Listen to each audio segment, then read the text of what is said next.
She arrived in the Montana wilderness with nothing but the clothes on her back and a child growing beneath her heart. No husband, no family, no money, just raw determination and hands willing to bleed for a dream that seemed impossible to everyone except her. While other women sought comfort in parlors and protection from men, she chose timber and nails, building her future one board at a time. Then Clayton Hartwell rode into her clearing, a wealthy rancher's son who'd never known want or watched. A woman split her own firewood. He came expecting to find some desperate soul needing rescue, but instead discovered something that shook him to his core, a woman who didn't need saving at all. What happens when unstoppable will meets immovable? Pride. Before we jump back in, tell us where you're tuning in from.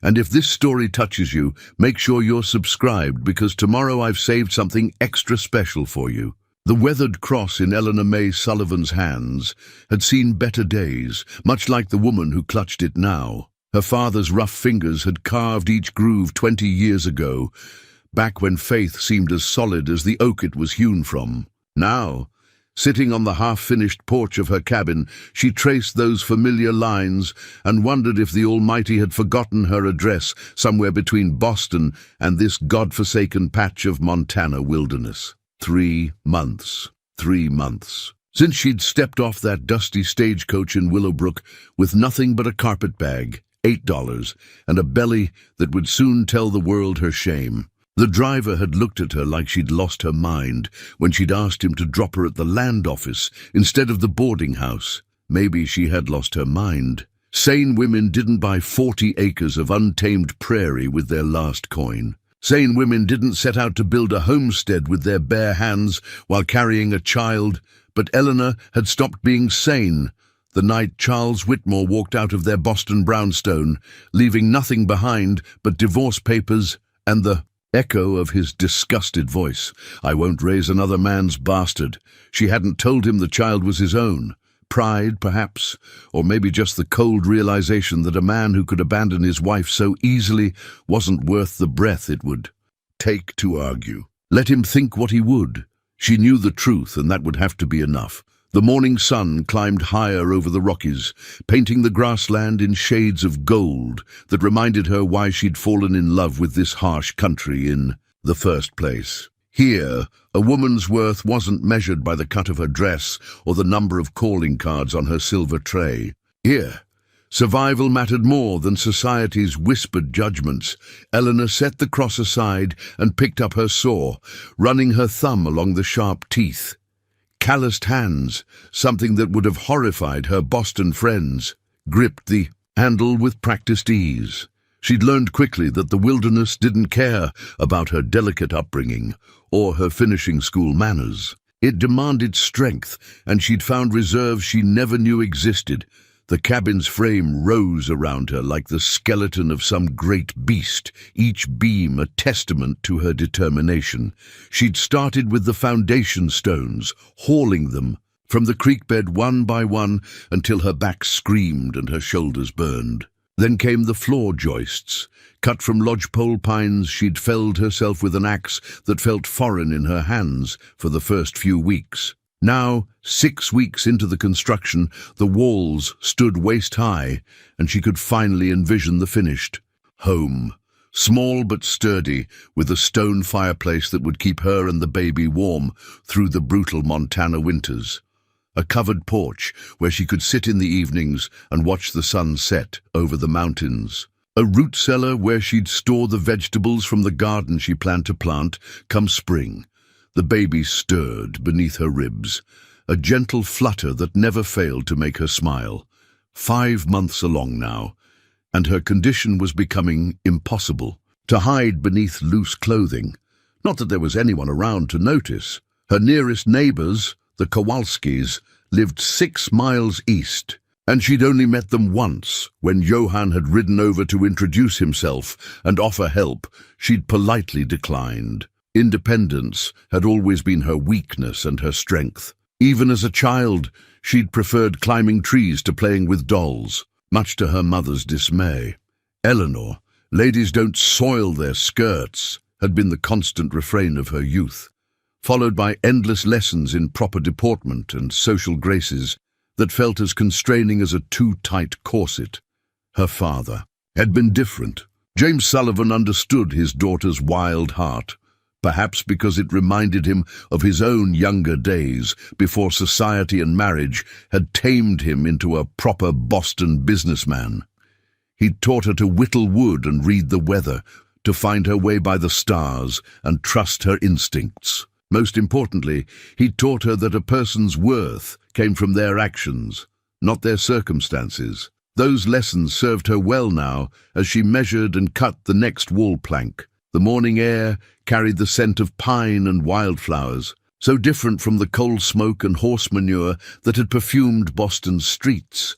Here she could breathe deeply without tasting someone else's sorrow. The sound of approaching hoofbeats made her look up from her work. A lone rider emerged. From the stand of aspens to the south, sitting tall in his saddle with the easy confidence of a man born to the frontier. Even from a distance, she could see the quality of his horse and tack, definitely not a drifter or homesteader like herself. Eleanor set down her saw and smoothed her work dress, suddenly conscious of the sawdust in her hair and the dirt under. Her fingernails? Old habits died hard, apparently. Part of her would always be the Boston socialite who changed clothes 3 times a day and never appeared in public without gloves. As the rider drew closer, she could make out his features more clearly. Young, perhaps 25 or 30, with dark hair beneath a well-made hat and clothes that spoke of money. His horse was a fine bay gelding that probably cost more than she'd paid for her entire 40 acres. He reined in at the edge of her, clearing, his eyes taking in the partially built cabin, the neat stacks of lumber, and finally settling on her with undisguised surprise. She supposed she made quite a picture. A pregnant woman in work clothes, hammer in hand, standing amid the chaos of construction like some pioneer Madonna. "Ma'am," he said, touching the brim of his hat. His voice carried the slight drawl of someone raised in the West, but educated back east. "I'm Clayton Hartwell. My family owns the Circle H Ranch about 10 miles north of here." Eleanor nodded politely, though the name meant nothing to her. She'd made it a point not to learn too much about her neighbors, preferring the anonymity her isolation provided. "Eleanor Sullivan. Good morning, Mr. Hartwell." His gaze swept over the construction site again, lingering on her rounded belly before returning to her face. She could practically see the questions forming behind his dark eyes, but he was too much of a gentleman to voice them directly. "Quite an undertaking you have here," he said finally. "Building a cabin is hard work, even for a man with a full crew."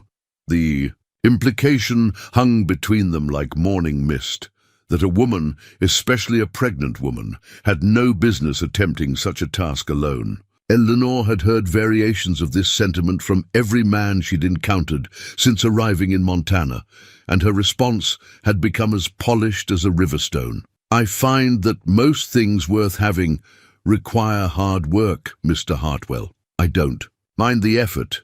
Something flickered in his expression. Respect, perhaps, or maybe just curiosity about this strange woman who'd appeared in his territory like a puzzle piece that didn't quite fit the frontier landscape. Eleanor found herself studying his face in return, noting the way his eyes crinkled slightly at the corners and the firm set of his jaw that suggested he was accustomed to getting his way. Wealthy rancher's son, she thought, probably never worked. A day of real labor in his life, the type of man who saw women as delicate creatures in need of protection and guidance. She'd married one of those once, and look how that had turned out. "I don't mean to intrude," Clayton said, dismounting with fluid grace, "but I was riding the boundary lines and noticed the smoke from your chimney. Wanted to make sure everything was all right." Eleanor almost smiled at the diplomatic lie. There was no smoke. She hadn't lit a fire in the fireplace for 3 days, and the boundary between his family's ranch and her property was probably closer to 5 miles than the 10 he'd claimed. He'd come out of curiosity, plain and simple, drawn by the novelty of a woman building alone in the wilderness. "Everything's fine, thank you.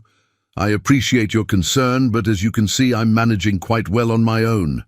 The baby chose that moment to deliver a particularly forceful kick, making her wince and press a hand to her side. Clayton noticed, of course, his frown deepening with what looked like genuine worry. "Ma'am, if you don't mind my saying so, this doesn't seem like the safest place for a woman in your condition. Winter comes early and hard in these parts, and you're pretty far from help if something goes wrong." There it was. The assumption that she needed rescuing, that her situation was temporary insanity rather than deliberate choice. Eleanor straightened to her full height, which even at 5 feet 6 inches was impressive when backed by pure determination. "Mr. Hartwell, I appreciate your concern, but I assure you I've thought this through very carefully. I have supplies, enough to last through winter, and I'm perfectly capable of taking care of myself and my child.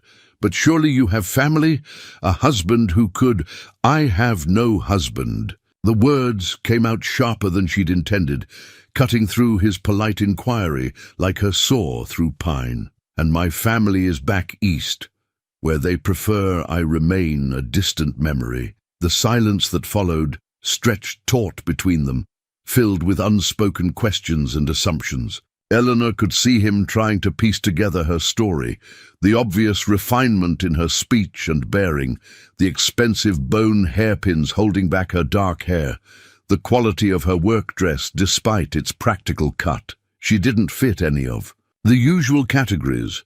Not a fallen woman seeking redemption, not a widow making do, not a pioneer wife building alongside her husband.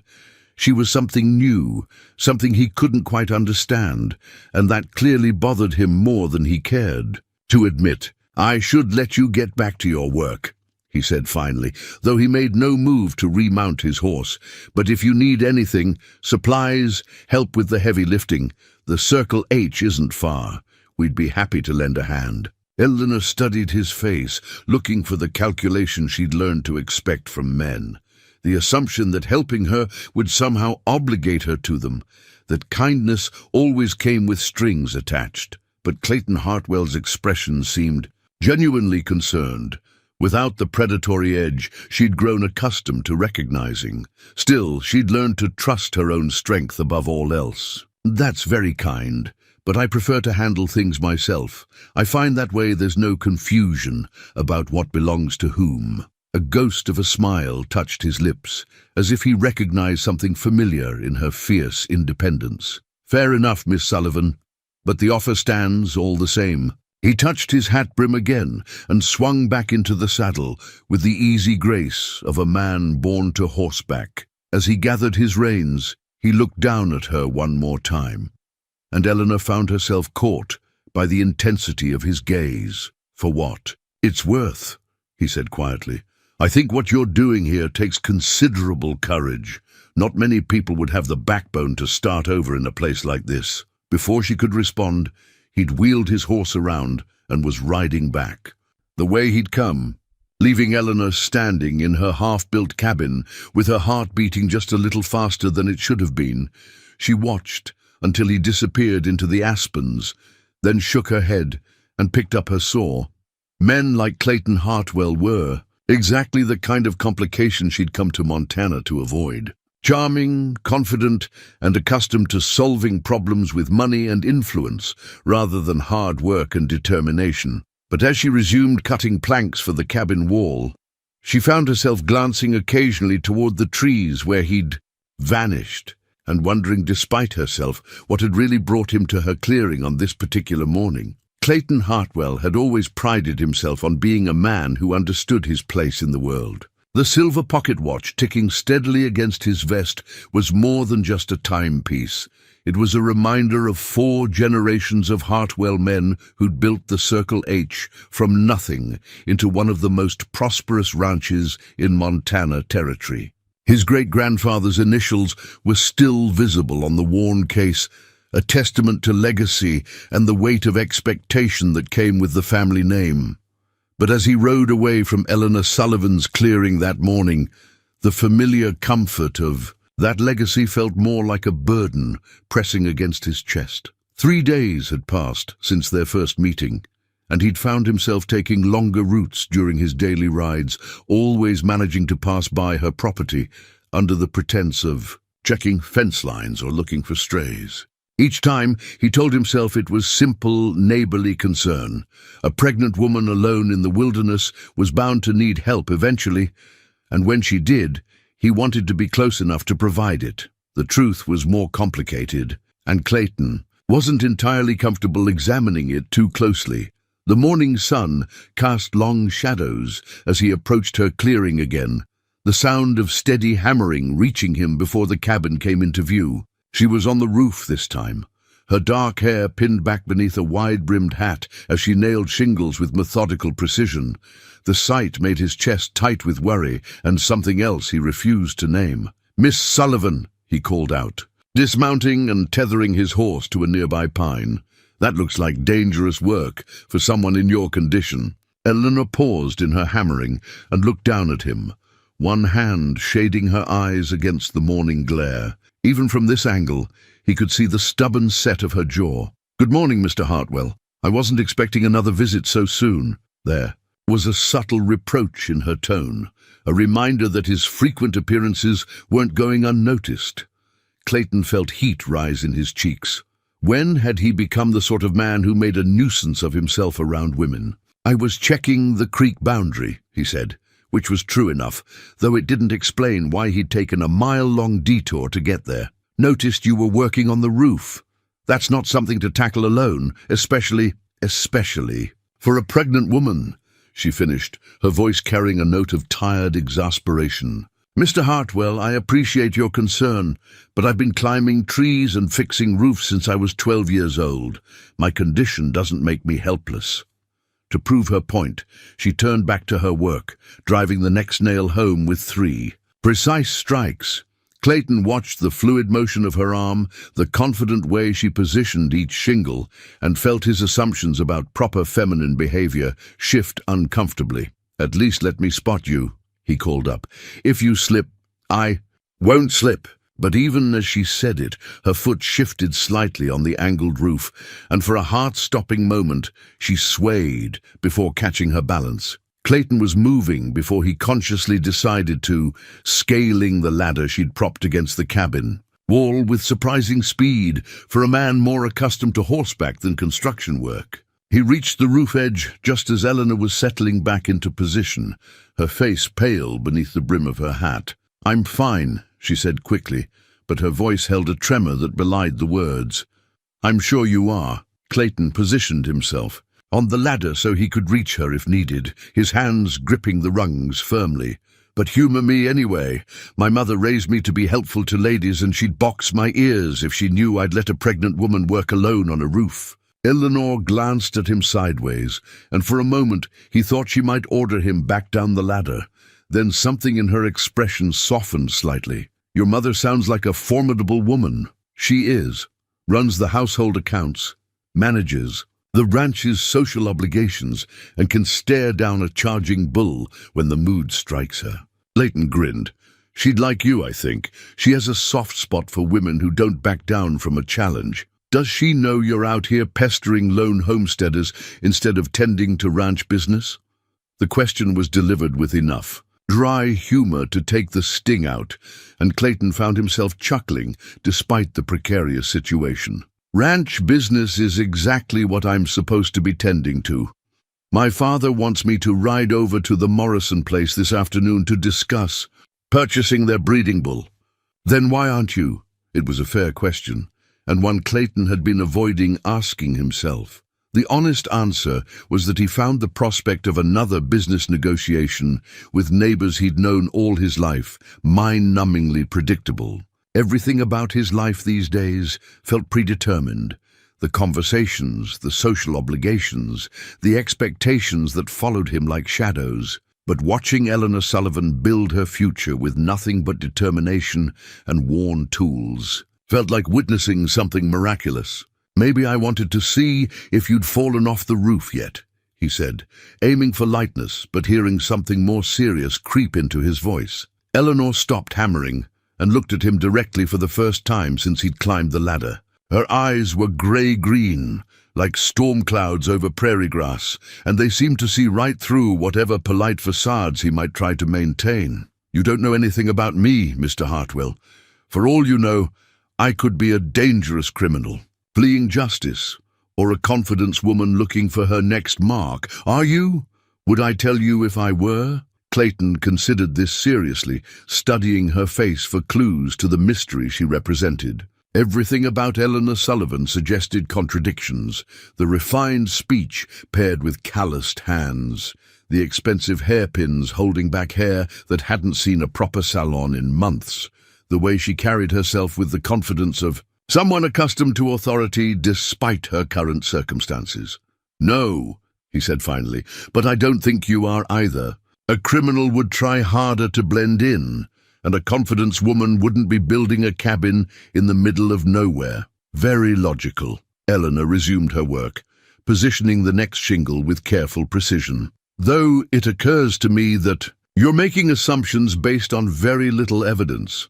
Sometimes you have to trust your instincts about people. And what do your instincts tell you about me?" The question hung between them like morning mist, fraught with implications Clayton wasn't prepared to examine. His instincts told him that Eleanor Sullivan was the most intriguing woman he'd ever encountered, that her fierce independence masked deep wounds he wanted to understand and heal, that the way she moved through her work with quiet competence made him question everything he thought he knew about feminine nature. His instincts also told him he was in danger of becoming far more involved in her situation than wisdom would dictate. "They tell me you're exactly what you appear to be," he said carefully.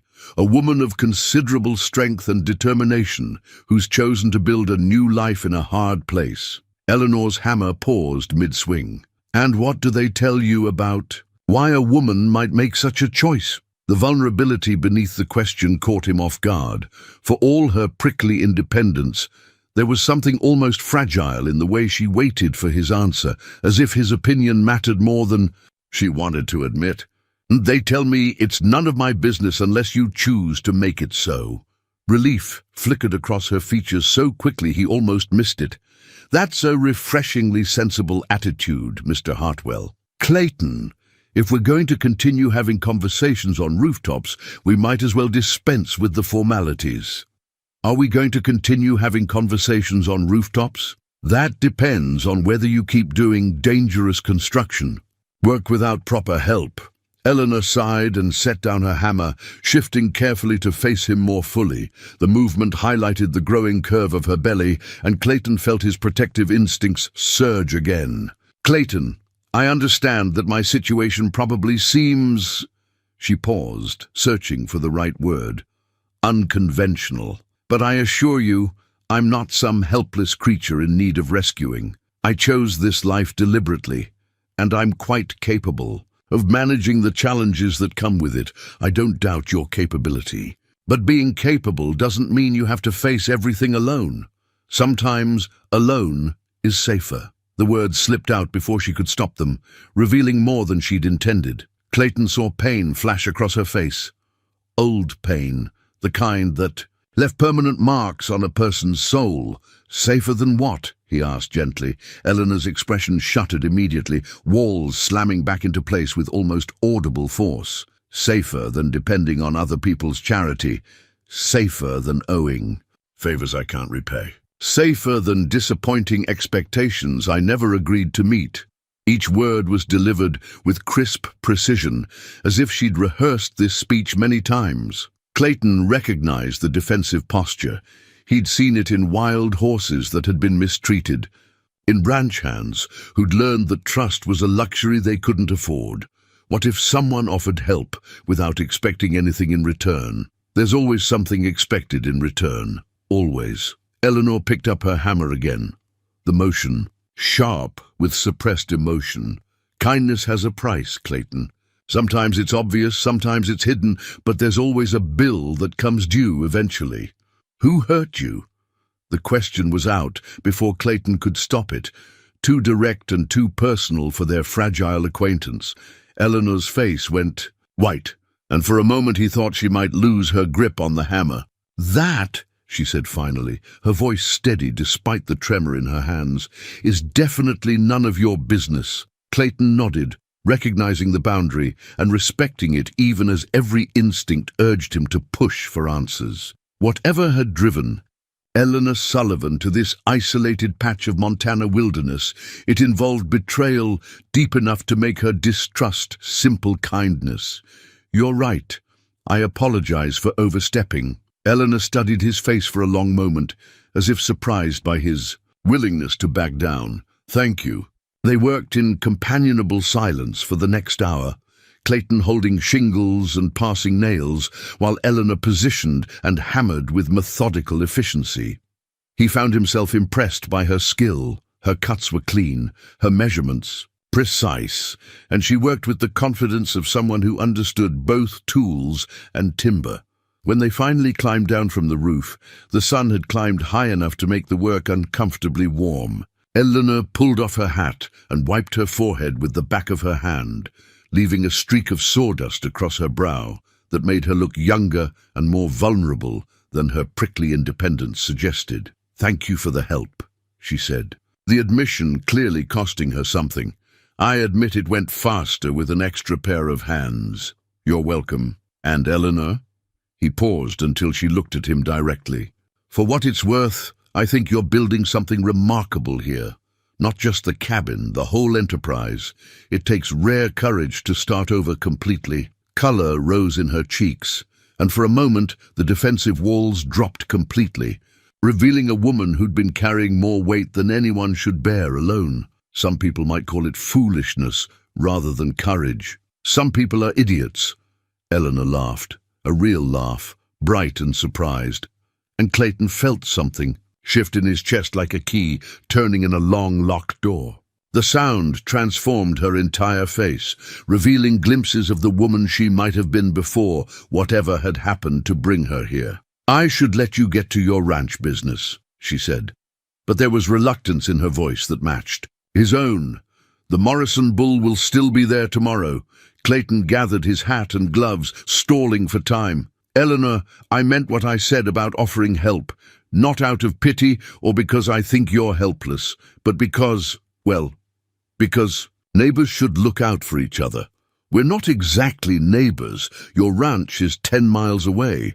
In Boston, 10 miles might as well be another country. Out here, it makes us practically family." Eleanor's expression grew wary at the word family, and Clayton cursed himself for the poor choice of words. Whatever her story was, it clearly involved people who should have protected her and hadn't. "I prefer to keep my family small," she said carefully. "Fair enough. But if you change your mind about accepting help from a friendly acquaintance, you know where to find me." Clayton mounted his horse and touched his hat brim in farewell, but as he rode away, he found himself already planning his next visit.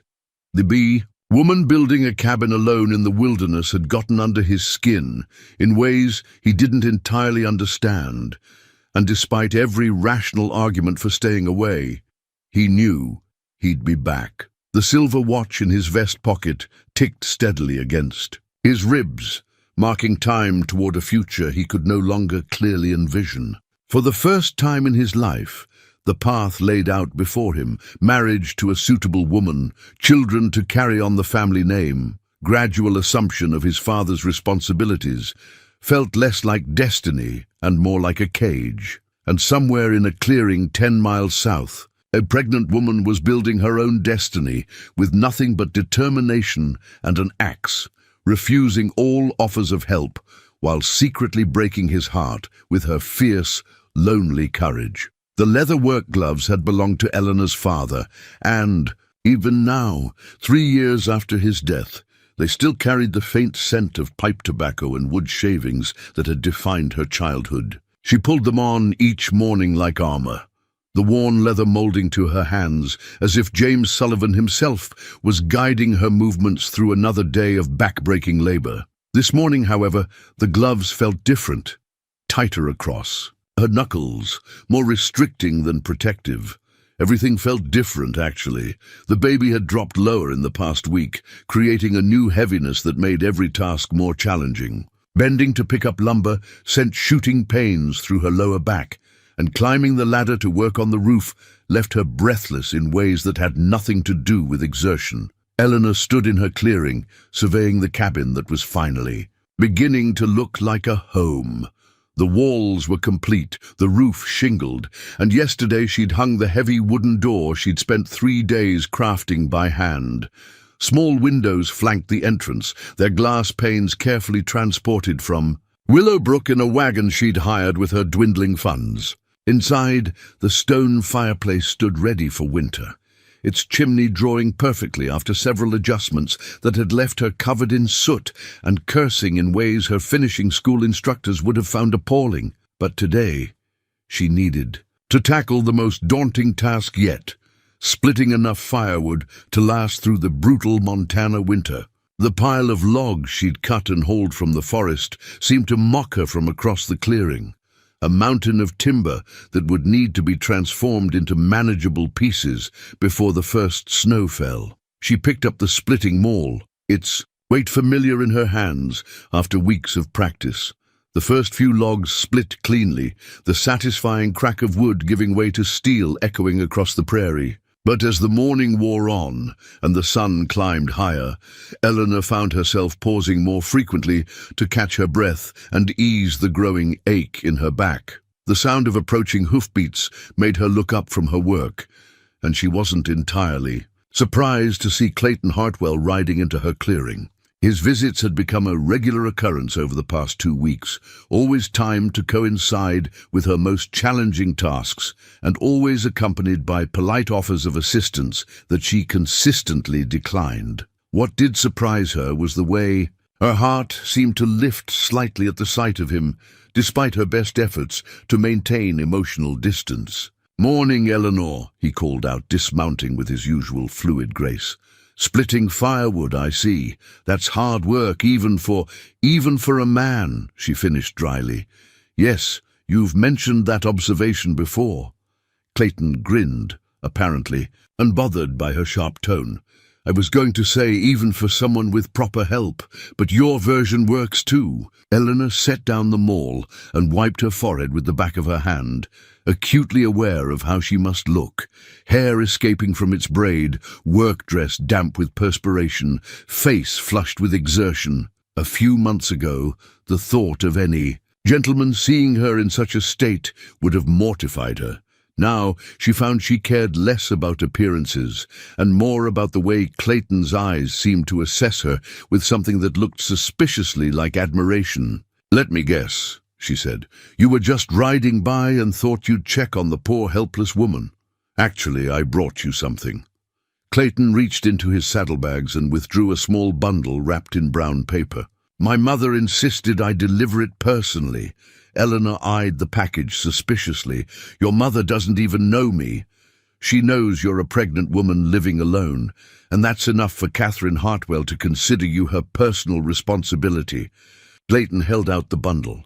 "She sent knitted baby clothes and some of her special tea blend for morning sickness. She also wanted me to invite you to Sunday dinner, though I told her you'd probably decline." The casual mention of his family's awareness of her situation sent a chill through Eleanor, despite the warm morning air. She'd worked so hard to remain invisible, to avoid the kind of attention that led to questions and judgments and well-meaning interference.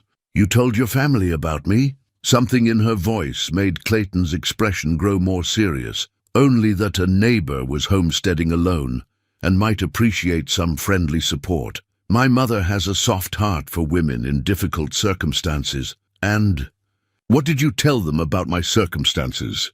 "Nothing, because I don't know anything about your circumstances, only what I can see with my own eyes." Eleanor studied his face, looking for signs of deception or hidden agenda, but found only the honest concern she'd come to recognize in their previous encounters. Still, the thought of being discussed by strangers, even well-meaning ones, made her stomach clench with familiar anxiety. "I appreciate the gesture, but I don't need charity. It's not charity, it's neighborliness.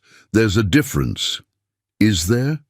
"Because in my experience, people rarely offer help without expecting something." In return, Clayton was quiet for a long moment, his dark eyes searching her face. "What happened to you, Eleanor? What made you so afraid of simple kindness?" The question hit too close to home, stirring up memories she'd worked hard to bury. Charles's honeyed words during their courtship, promising eternal devotion while already carrying on with his secretary. Her father's business partner, who'd offered to help manage her inheritance after James Sullivan's death, only to discover he'd been embezzling funds for months. Even her own mother, whose version of support had come with conditions and expectations that felt more like chains than comfort. "I'm not afraid," she said finally. "I'm practical. I've learned that independence is safer than obligation. And lonelier. Loneliness is a small price to pay for peace of mind." Clayton shook his head, his expression mixing frustration with something that looked almost like grief. "That's not living, Eleanor. That's just surviving. Survival is all I need right now. What about after the baby comes? What about when winter sets in and you're snowed in for weeks at a time? What about when something goes wrong and there's no one around to help?" Each question hit like a physical blow, exposing fears she'd been trying not to acknowledge. Eleanor had planned for the practical aspects of winter: food stores, firewood, warm clothing. But the emotional reality of spending months alone with a newborn in an isolated cabin was something she'd deliberately avoided contemplating. "I'll manage," she said, the words sounding hollow even to her own ears. "You don't have to manage alone." The gentleness in his voice nearly undid her careful composure. Eleanor turned away, ostensibly to examine the pile of unsplit logs, but really to hide the sudden moisture in her eyes. "What are you suggesting, Clayton? That I become your family's charity case? That I accept help I can never repay and spend the rest of my life feeling beholden to people who owe me nothing? I'm suggesting that maybe you could trust someone again, that maybe not everyone who offers help has ulterior motives, and maybe some of us have learned that trust is a luxury we can't afford." The words came out harder than she'd intended, but Eleanor couldn't seem to soften the edges of her voice. Every instinct screamed at her to maintain distance, to keep the walls firmly in place that had protected her through the worst period of her life. But when she risked a glance at Clayton's face, she saw something that made her chest tighten with an emotion she'd thought permanently buried. He was looking at her with the kind of understanding that came from recognizing shared pain, as if he knew exactly what it cost her to push away every offered hand. "Eleanor," he said quietly, "I'm not asking you to trust me with your secrets or your future. I'm just asking you to let me help split some firewood." The simple request, delivered without pressure or expectation, somehow broke through her defenses more effectively than any argument or persuasion could have. Eleanor found herself nodding before she could think better of it. "All right, but just the firewood." Clayton's smile was like sunrise after a long night. "Just the firewood." They worked together in comfortable silence, establishing a rhythm that doubled Eleanor's productivity while cutting her effort in half. Clayton wielded the heavy maul with practiced ease while she stacked the split pieces, and Eleanor found herself grudgingly impressed by his skill. Clearly, the wealthy rancher's son had done his share of physical labor despite his privileged upbringing. "You're better at this than I expected," she admitted during a water break. "Did you think I spent all my time sipping brandy in the parlor?" "Something like that." Clayton laughed, wiping sweat from his forehead with his sleeve. "My father believes in the dignity of hard work. Every Hartwell man learns the ranch from the ground up, mucking stalls, mending fences, birthing calves. He says you can't properly manage what you don't understand. Sounds like a wise man. He is. Also stubborn, opinionated, and convinced he knows what's best for everyone in a 50-mile radius." Something in Clayton's tone suggested this last trait was currently causing him personal difficulty. Eleanor found herself curious, despite her determination to avoid entanglement in his problems. "Let me guess, he has opinions about your future. He has my entire life mapped out like a military campaign." Marriage to Victoria Morrison by next spring, taking over the breeding program, producing the next generation of Hartwell heirs right. On schedule. The mention of marriage plans shouldn't have affected Eleanor at all, but she felt an unexpected stab of something that might have been disappointment. Which was ridiculous, since she had no claim on Clayton Hartwell's affections and no desire to complicate her life with romantic entanglements. Victoria Morrison sounds like a suitable choice, she said carefully. I assume she's from a good family, the best. Her father owns the largest spread in the county. She was educated at the finest schools back east, and she has all the accomplishments expected of a rancher's wife. She can organize a dinner party for 20, play piano with remarkable skill, and discuss literature with impressive erudition. But Clayton paused in his wood-splitting, leaning on the maul handle. But she's never split a piece of firewood in her life, never mucked a stall or delivered a calf, or stayed up all night nursing a sick animal. She sees the ranch as a business enterprise rather than a way of life. There's nothing wrong with approaching ranching as a business. No, there isn't. But there's something wrong with marrying someone because they fit a predetermined ideal, rather than because you can't imagine living without them. The words hung between them like a challenge, loaded with implications that made Eleanor's pulse quicken despite her best intentions. She busied herself with stacking wood, using the repetitive motion to calm her suddenly racing thoughts. Marriage, based on practical considerations, often works out well, she said finally. Love is unpredictable, unreliable, spoken like someone who's been hurt by it. Eleanor's hands stilled on the firewood, spoken like someone who's learned the difference between romantic fantasy and reality. What if they don't have to be mutually exclusive? Then you're more optimistic than I am. Clayton resumed his splitting, each strike of the maul driven with more force than strictly necessary. Maybe, or maybe I just haven't given up hope that there's something better than settling for what's expected. They finished the woodpile in relative silence, both lost in thoughts too complex for casual conversation. When the last log was split and stacked, Eleanor surveyed their work with satisfaction. The neat rows of firewood represented security, preparation for the challenges ahead.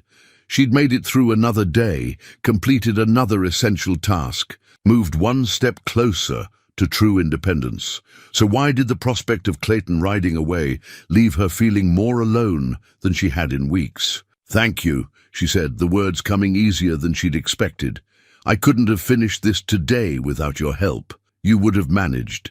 It just would have taken longer and cost you more in terms of exhaustion. Still, I appreciate it. Clayton nodded, gathering his hat and gloves. As he prepared to mount his horse, he turned back to her with an expression of careful neutrality. Eleanor, the offer for Sunday dinner stands. My mother would be genuinely pleased to meet you, and you'd be welcome at our table any time. Eleanor felt the familiar flutter of panic at the thought of social obligations and expectations. I don't think that would be wise. Why not? Because she struggled to articulate fears that seemed both overwhelming and ridiculous when examined directly. Because I'm not sure I remember how to be around people anymore. Because I don't want to answer questions about my past or my plans. Because once people know me, they start having opinions about what I should do differently. And because you're afraid you might like us? The gentle accuracy of his observation made her chest tight. Maybe. Clayton mounted his horse but didn't immediately gather the reins. For what it's worth, I think you'd fit in better than you imagine. My mother has strong opinions about a lot of things, but she also has a gift for accepting people exactly as they are. I'll think about it. It was a lie, and they both knew it. But Clayton seemed content to accept the polite fiction. He touched his hat brim in farewell and rode away, leaving Eleanor standing beside her neatly stacked firewood with her father's gloves still protecting her hands, and her heart beating just a little faster than it should have been. That night, as she sat beside her new fireplace with the baby moving restlessly beneath her ribs, Eleanor unwrapped the package Clayton had brought from his mother. Inside were tiny knitted garments in soft yellow wool, practical items that spoke of skill and care rather than showiness. A small note was tucked between the baby clothes, written in a neat feminine hand. "Dear Miss Sullivan, please know that you have friends nearby, even if we haven't met yet." These were knitted with hope for your child's health and happiness. The tea is an old family recipe that helped me through 4 pregnancies. Steep it strong and add honey to taste. With warm wishes, Catherine Hartwell Eleanor held the soft baby, clothes against her cheek, feeling tears threaten for the first time in weeks. Such simple kindness, offered without conditions or expectations. Maybe Clayton was right. Maybe not everyone who offered help had ulterior motives. But as she carefully rewrapped the gifts and tucked them away, Eleanor reminded herself that wanting to believe in unconditional kindness and actually trusting it were 2 very different things. She'd learned that lesson too painfully to forget it now, no matter how much her lonely heart might wish otherwise. The quilt squares spread across Eleanor's kitchen table told a story of hope measured in careful stitches. Each piece of fabric had been salvaged from worn-out clothing, the blue from her father's favorite work shirt, the cream from a dress she'd never wear again, the soft brown from a shawl that had belonged to her grandmother. Together, they would become a blanket for the baby, something warm and beautiful created from remnants of a life she'd left behind. Eleanor ran her fingers over the partially completed border, admiring the tiny, even stitches that represented hours of work by lamplight. Quilting had been one of the few domestic arts she genuinely enjoyed during her privileged youth, finding peace in the rhythmic motion of needle through fabric. Now, with winter approaching and long evenings stretching ahead, the project gave her hands something to do while her mind wrestled with thoughts she couldn't quite banish.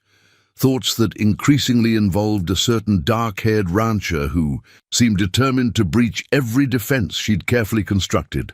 The baby shifted restlessly, responding to her agitation with a series of sharp kicks that made her gasp and press a hand to her ribs. 6 months along now, and her condition was becoming impossible to disguise beneath loose clothing. Soon, she'd need to make decisions about practical matters like finding a midwife and preparing for the birth itself. The isolation that had seemed like blessed peace during her first weeks in Montana now felt more precarious. What if something went wrong during delivery? What if the baby came early, during a blizzard when no help could reach her? What if she died in childbirth and left her child orphaned in a cabin miles from civilization? Eleanor shook her head firmly, banishing such morbid thoughts. Women had been giving birth without medical assistance for thousands of years. She was strong, healthy, and determined. That would have to be enough. A knock at her door made her look up from the quilt squares with surprise. It was late afternoon, an unusual time for visitors, and she wasn't expecting anyone. Clayton's visits had become more frequent but followed a predictable pattern, morning check-ins that coincided with her most challenging tasks. She opened the door to find a woman, perhaps 10 years her senior, with graying brown hair and kind eyes that seemed to take in everything at once. The visitor's clothing marked her as someone of means. Well-made wool dress, quality leather boots, a warm cloak that spoke of careful craftsmanship rather than hurried necessity. "Miss Sullivan, I'm Catherine Hartwell.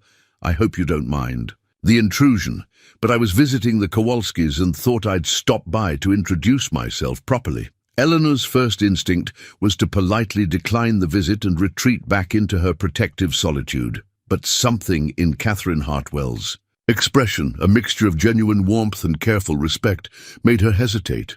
"Mrs. Hartwell, this is unexpected."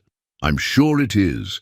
Clayton mentioned you prefer your privacy, but I wanted to thank you personally for the letter you sent with the tea." Eleanor frowned, confused. "I didn't send any letter." Catherine's smile grew warmer.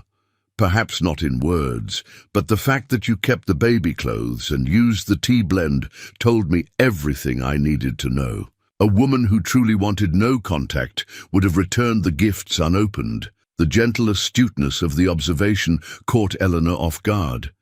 She found herself stepping back to allow Clayton's mother entry, though she couldn't quite say why. "Please, come in. I was just working on some sewing." Catherine entered with the confident grace of someone accustomed to being welcomed wherever she went. But her eyes held none of the calculating assessment Eleanor had learned to expect from society women. Instead, she seemed genuinely interested. In the cabin's simple appointments, the stone fireplace, the hand-hewn furniture, the neat efficiency of the small space. "What a lovely home you've created," Catherine said, and the admiration in her voice sounded entirely sincere. "Clayton told me you built it yourself, but I had to see it to believe it. The craftsmanship is remarkable." "Thank you. It's not fancy, but it serves my needs. Fancy is overrated. Comfortable and well-built matter more." Catherine's gaze fell on the quilt squares scattered across the table. "Oh, what beautiful work! May I?" Eleanor nodded, watching nervously as Catherine examined the pieces with the eye of someone who understood fine needlework. She'd learned to be wary of other women's judgments, particularly those from a different social class who might see her current circumstances as either pitiable or scandalous. "The stitching is exquisite," Catherine said softly, "and the way you've combined these fabrics, there's real artistry here. This will be a treasured heirloom. It's just something to keep my hands busy." "It's much more than that." Catherine's tone grew gentle. "It's a love letter to your child, written in thread and fabric. Every mother understands that language." The simple acknowledgement of her maternal feelings, spoken without judgment or question, brought unexpected tears to Eleanor's eyes. For months, she'd carried the weight of impending motherhood alone, with no one to share her fears or excitement, or the 100 small concerns that occupied her thoughts. "Would you like some tea?" Eleanor asked, needing to busy her hands before emotion overwhelmed her completely. "That would be lovely." As Eleanor prepared the tea, using Catherine's own blend, which had indeed helped with her morning sickness, she found herself stealing glances at her visitor. Clayton's mother seemed utterly at ease in the humble cabin, neither condescending about its simplicity nor overly effusive in her praise. She radiated the kind of calm confidence that came from genuine security rather than social posturing. "How long have you lived in Montana?"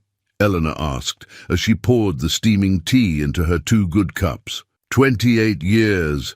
I came as a bride. From Chicago, certain I was making the worst mistake of my life." Catherine chuckled at the memory. The ranch was barely more than a dream then. A few hundred head of cattle, a 1-room cabin that leaked when it rained, and a husband who worked 18-hour days just to keep us fed. "That must have been difficult." "Terrifying," Catherine corrected cheerfully. "I'd been raised to manage servants and plan dinner parties, not cook over an open fire or help deliver calves. The first winter, I cried myself to sleep most nights, convinced I'd married beneath my station and ruined my life." Eleanor sat down across from her guest, cradling her teacup for warmth. "What changed?" "I did. Slowly, gradually, I learned that there was more satisfaction in building something real than in maintaining something artificial. The ranch became our shared creation rather than just my husband's obsession. And the land," Catherine gazed out the window toward the mountains. "The land gets into your blood eventually, makes you understand what freedom really means. And you never regretted leaving Chicago." "Oh, I had moments. Usually during blizzards or when one of the children was sick and the nearest doctor was 2 days' ride away. But regret, no. This life gave me purpose I never could have found in a city parlor." Eleanor sipped her tea, absorbing the implications of Catherine's story. Here was a woman who'd made the same choice Eleanor was making, trading security and social approval for independence and authenticity. The difference was that Catherine had made the journey with a partner, while Eleanor faced hers alone. "Clayton mentioned you were educated back east," Catherine continued. "Boston, I believe." Eleanor tensed, prepared for the inevitable questions about her family and circumstances. "Yes, though that seems like a lifetime ago now." "I'm sure it does." Leaving everything familiar behind requires tremendous courage, especially under, Catherine paused delicately, challenging circumstances. You mean being pregnant and unmarried? I mean being alone when you clearly weren't meant to be. The gentle reframe surprised Eleanor. She'd grown so accustomed to shame and judgment that simple acceptance felt almost foreign. People have opinions about women in my situation. People have opinions about everything. The question is whether you're going to let their opinions determine how you live your life. Easy to say when you have the protection of respectability. Catherine set down her teacup and studied Eleanor with eyes that seemed to see straight through every defensive wall she'd constructed. My dear, I've been married for 28 years to a man who believes women should be protected and cherished. I have 4 healthy children, own one of the most successful ranches in Montana, and hold a position of respect in my community. And I'm telling you that what you're doing, building a life for yourself and your child through pure determination, requires more courage than anything I've ever attempted. The words hit Eleanor like a physical blow, not because they were harsh, but because they offered the kind of validation she'd been desperately craving without daring to ask for it. I don't feel courageous. Most days I feel terrified and overwhelmed, and certain I'm making terrible mistakes. That's what courage is, moving forward despite the fear. Anyone can be brave when they're not afraid. Eleanor found herself blinking. Back tears for the second time since Catherine's arrival. Why are you being so kind to me? You don't even know me. I know enough. I know you've faced something difficult enough to make you leave everything familiar behind. I know you're building a home with your own hands and preparing to raise a child alone. I know my son comes home from his visits here with an expression I haven't seen since he was a boy, watching wild horses run free. Catherine's smile grew knowing. And I know that combination of strength and vulnerability when I see it because I wore it myself once. Clayton has been helpful, but I don't want you to think there's anything improper between us. Improper? Catherine laughed, a warm sound that filled the small cabin. My dear girl, there's nothing improper about 2 people recognizing something worthwhile in each other. The only impropriety would be pretending otherwise out of misguided propriety. Eleanor felt heat rise in her cheeks. Mrs. Hartwell, I'm not looking for romantic complications. My focus has to be on survival and preparing for the baby. Of course it does, but that doesn't mean you have to face everything alone.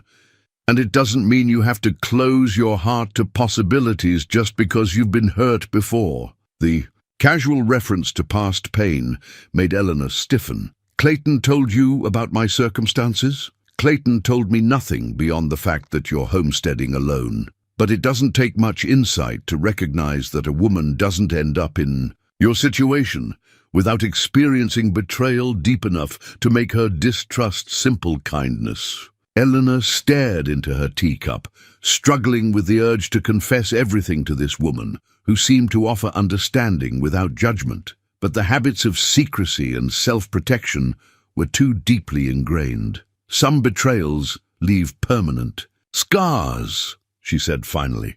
They do. But scars are proof that wounds can heal, even if they leave marks behind. They sat in comfortable silence for a few minutes, watching the afternoon light slant through the cabin's small windows. Eleanor found herself relaxing in ways she hadn't since arriving in Montana, as if Catherine's presence had temporarily lifted some of the weight she'd been carrying alone. Mrs. Hartwell, may I ask you something? Catherine, please. And of course, when you first came to Montana, did you ever doubt that you'd made the right choice? Even after you'd adjusted to the life here? Catherine considered the question seriously. Every woman doubts her choices sometimes, especially the big ones. But I learned to distinguish between doubts born of fear and doubts born of genuine wisdom. Fear tells you to retreat to safety even when safety isn't really safe. Wisdom tells you to examine your motivations and adjust course when necessary. And how do you tell the difference?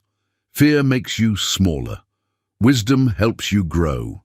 Eleanor pondered this, thinking about her own motivations for coming to Montana. Had she been running towards something or away from it? Was her fierce independence born of strength or fear? "I should let you get back to your evening," Catherine said eventually, though she seemed reluctant to end the visit. "But before I go, I want you to know that you have friends here, whether or not you choose to acknowledge them. And if you ever need anything, medical help, supplies, or just someone to talk to, you only have to ask." "Thank you. That means more than you know." Catherine rose to leave, then paused at the door. "Eleanor, may I give you one piece of unsolicited advice?" Eleanor nodded, though every instinct urged caution. "Don't let past hurt keep you from recognizing present possibilities.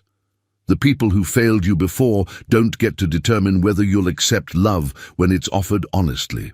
Before Eleanor could respond, Catherine was gone, leaving behind only the lingering scent of her perfume and words that seemed to echo in the sudden quiet of the cabin. That evening, as Eleanor returned to her quilting by lamplight, she found herself thinking about the conversation in ways that both comforted and unsettled her. Catherine Hartwell had offered the kind of maternal warmth and wisdom Eleanor hadn't realized she'd been craving. But she'd also challenged assumptions Eleanor had built her entire new life around. Was it possible that her determination to remain independent was actually limiting her rather than protecting her? Could accepting help and friendship make her stronger rather than more vulnerable? The baby stirred beneath her ribs, reminding her that soon her choices would affect more than just herself. Did she want to raise her child in complete isolation? Or could she find a way to build community without sacrificing autonomy? As she worked another careful stitch into the growing quilt, Eleanor found herself thinking about Clayton's visits with new awareness. She'd been so focused on maintaining emotional distance that she'd failed to recognize what was actually developing between them. Not the predatory interest she'd learned to fear, but something more honest and infinitely more dangerous. The realization that she was falling in love with Clayton Hartwell hit her with the force of a physical blow, and the knowledge that such feelings could only lead to heartbreak for both of them made her hands shake as she set aside her needlework and prepared for another sleepless night. The bent horseshoe had been rusting in the grass behind Eleanor's cabin for weeks before she noticed it, half buried beneath fallen leaves and forgotten by whatever horse had cast it. Most people would have seen nothing but scrap metal, but Eleanor saw possibility. After an afternoon of heating and reshaping it over her forge, a simple setup she'd built from river stones and determination, the horseshoe had become a door. Handle, its curves polished smooth and warm to the touch. It was a fitting metaphor for transformation, she thought, as she admired her handiwork. Something broken and discarded, made beautiful and useful again through patience and skill. If only human hearts could be reshaped so easily. The November wind carried the bite of approaching winter as Eleanor stood on her porch, watching storm clouds gather over the mountains. In Boston, November had meant the beginning of the social season, balls and dinner parties and elaborate rituals designed to showcase wealth and status. Here, it meant survival preparations and the sobering knowledge that she would soon be completely cut off from the outside world for months at a time. Her food stores were adequate, her firewood supply impressive, and the cabin was as weatherproof as her skills could make it. But as she watched the sky darken with the promise of snow, Eleanor couldn't shake the feeling that she was preparing for more than just winter weather. The sound of hoofbeats broke through her brooding, and she turned to see Clayton approaching, at a gallop rather than his usual easy lope. Something in his posture, tense, urgent, made her heart rate quicken with alarm. He reined in his horse with more force than necessary, swinging down from the saddle before the animal had come to a complete stop. His face was flushed with cold and something that looked like barely controlled anger. "Eleanor, thank God you're all right. When I saw the smoke, I thought—" He stopped abruptly, his gaze taking in her obviously unharmed state. "The smoke from your chimney looked wrong from a distance, heavier than usual. I was banking the fire for the night," she said, studying his agitated expression with growing concern. "Clayton, what's wrong? You look like you've seen a ghost. Not a ghost. A father. Clayton's mouth twisted with bitter humor, though sometimes I wonder if there's a difference. Eleanor had never heard him speak of his family with anything but respectful affection, and the change in his tone sent warning bells through her mind. Did something happen at the ranch? You could say that. Clayton began pacing the small porch. With restless energy, his movements sharp with suppressed emotion. My father received an interesting visitor today. Victoria Morrison's father, come to discuss wedding plans for next spring. The words hit Eleanor like a physical blow, though she tried to keep her expression neutral. She'd known about Clayton's expected engagement, had even told herself it was for the best. But hearing it stated so bluntly made her chest tight with emotions she had no right to feel. That's good news, isn't it? You've known this was expected. Clayton stopped pacing and looked at her directly, his dark eyes blazing with frustration. Expected, yes, but I never agreed to it. And apparently my opinion on the matter is considered irrelevant. Surely your father wouldn't force you into marriage against your will, wouldn't he? Clayton's laugh held no humor. He's already promised Morrison that the engagement will be announced at Christmas. The wedding is planned for April, right after spring roundup. My future has been decided. Without my consultation, like I'm a prize bull being put out to stud. Eleanor sank into the wooden chair she'd built for the porch, suddenly needing the support. What did you tell him? That I wasn't ready for marriage, that I had responsibilities here that needed my attention first. Clayton's gaze found hers, and held it. He asked what responsibilities could possibly be more important than securing the family's future.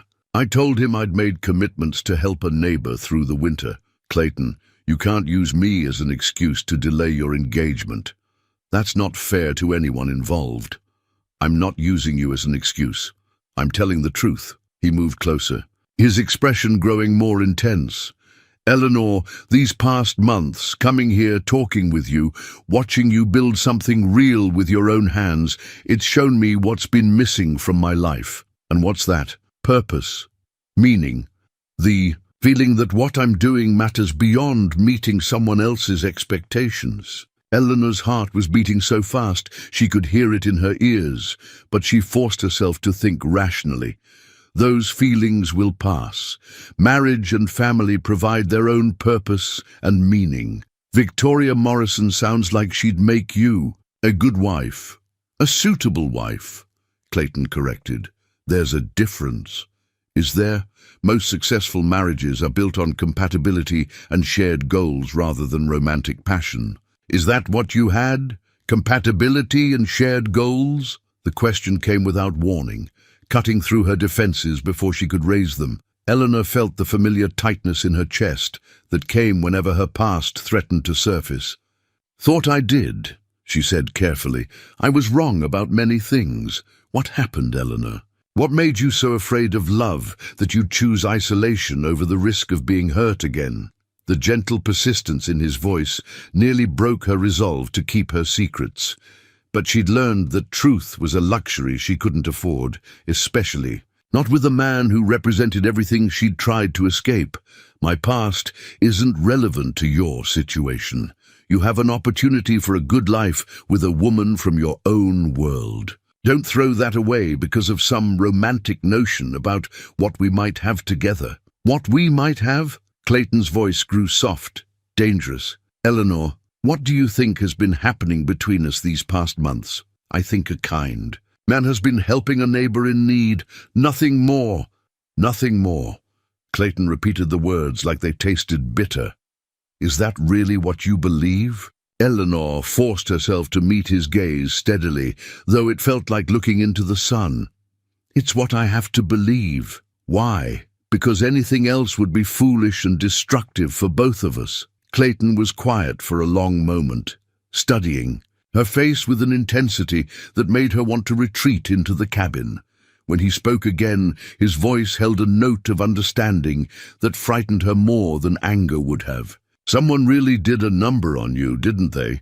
Someone made you believe that caring about anyone is dangerous. Someone taught me that feelings and reality are often incompatible. And what if they're not? What if there's a way for us to be together without sacrificing everything we've worked for? There isn't. Eleanor stood abruptly, needing distance from the hope in his voice. Clayton, you're a rancher's son with responsibilities to your family and community. I'm a pregnant woman with no social standing and a past I can't escape. There's no scenario where those two realities can coexist happily. What if I don't care about social standing? Then you're more naive than I thought. The words came out harsher than she'd intended, designed to wound and create distance. Clayton flinched as if she'd struck him, and Eleanor felt immediate regret for her cruelty. I'm sorry, she said quickly. That was unfair. You're not naive, you're idealistic. But idealism doesn't survive contact with harsh reality. Is that what you think this is? Idealism? I think you're romanticizing a situation that has no good endings. Your father is right to push for the Morrison marriage. It makes sense for your life and your future. And what about your life? What about your future? My future is building a life for my child and myself. Alone. It doesn't have to be alone. The quiet certainty in his voice made her chest ache with longing she couldn't afford to acknowledge. How easy it would be to believe him, to let herself imagine a world where love conquered practical obstacles and social conventions. But she'd believed in fairy tales once before, and the ending had nearly destroyed her. Yes, it does, she said, firmly. And you need to accept that, Clayton, for both our sakes. I can't accept it, not when I know you feel something for me too. What I feel doesn't matter. It's the only thing that matters. Eleanor turned away from him, gripping the porch railing with hands that shook despite her efforts to remain calm. Please go home, Clayton. Marry Victoria Morrison and build the life your family expects. Forget about me. Is that what you really want? No, her heart screamed. What she wanted was to throw caution to the wind and trust that love could overcome any obstacle. What she wanted was to believe that Clayton's feelings were genuine and lasting rather than temporary infatuation. What she wanted was to stop being afraid of her own emotions, but what she wanted and what was wise were two different things entirely. It's what needs to happen, she said instead. Clayton was quiet for so long that she finally turned to look at him. His expression had shifted from frustrated passion to something that looked almost like defeat. You know what the truly heartbreaking part is, he said finally. I think I could have changed your mind given enough time. I think underneath all that armor you've built, there's a woman who wants to love and be loved just as much as I do, Clayton. But I can see now that you're not going to give me that time. You're so terrified of being hurt again that you'd rather hurt both of us first, just to maintain control. The accuracy of his assessment hit her like a slap. Eleanor felt exposed, vulnerable, as if he'd stripped away every defense she'd carefully constructed. That's not fair, isn't it? You've decided that everyone who offers love is lying or temporary or will eventually leave, so you're getting your rejection in first. It's self-protection disguised as wisdom. And what if you're wrong? What if trusting you would be the biggest mistake of my life? Then at least you'd have lived fully enough to make a mistake worth regretting.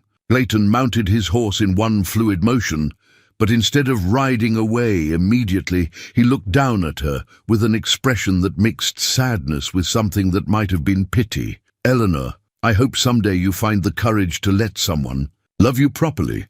You deserve that, even if you don't believe it. And I hope you find happiness with Victoria Morrison, she replied, though the words felt like glass in her throat. No, you don't. If you did, you wouldn't look like your heart was breaking when you said it. Before Eleanor could formulate a response, Clayton was gone, disappearing into the gathering dusk with the sound of hoofbeats fading into silence. She stood on her porch long after he'd vanished, watching the first snowflakes of winter begin to fall and feeling as though something precious had been lost forever. Inside the cabin, the transformed horseshoe caught the firelight as she passed, its polished surface gleaming with promise.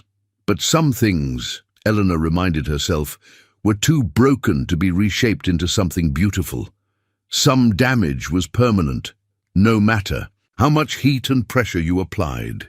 The baby stirred restlessly beneath her ribs, responding to her emotional turmoil with increased movement. Eleanor placed both hands on her belly, trying to offer comfort she didn't feel.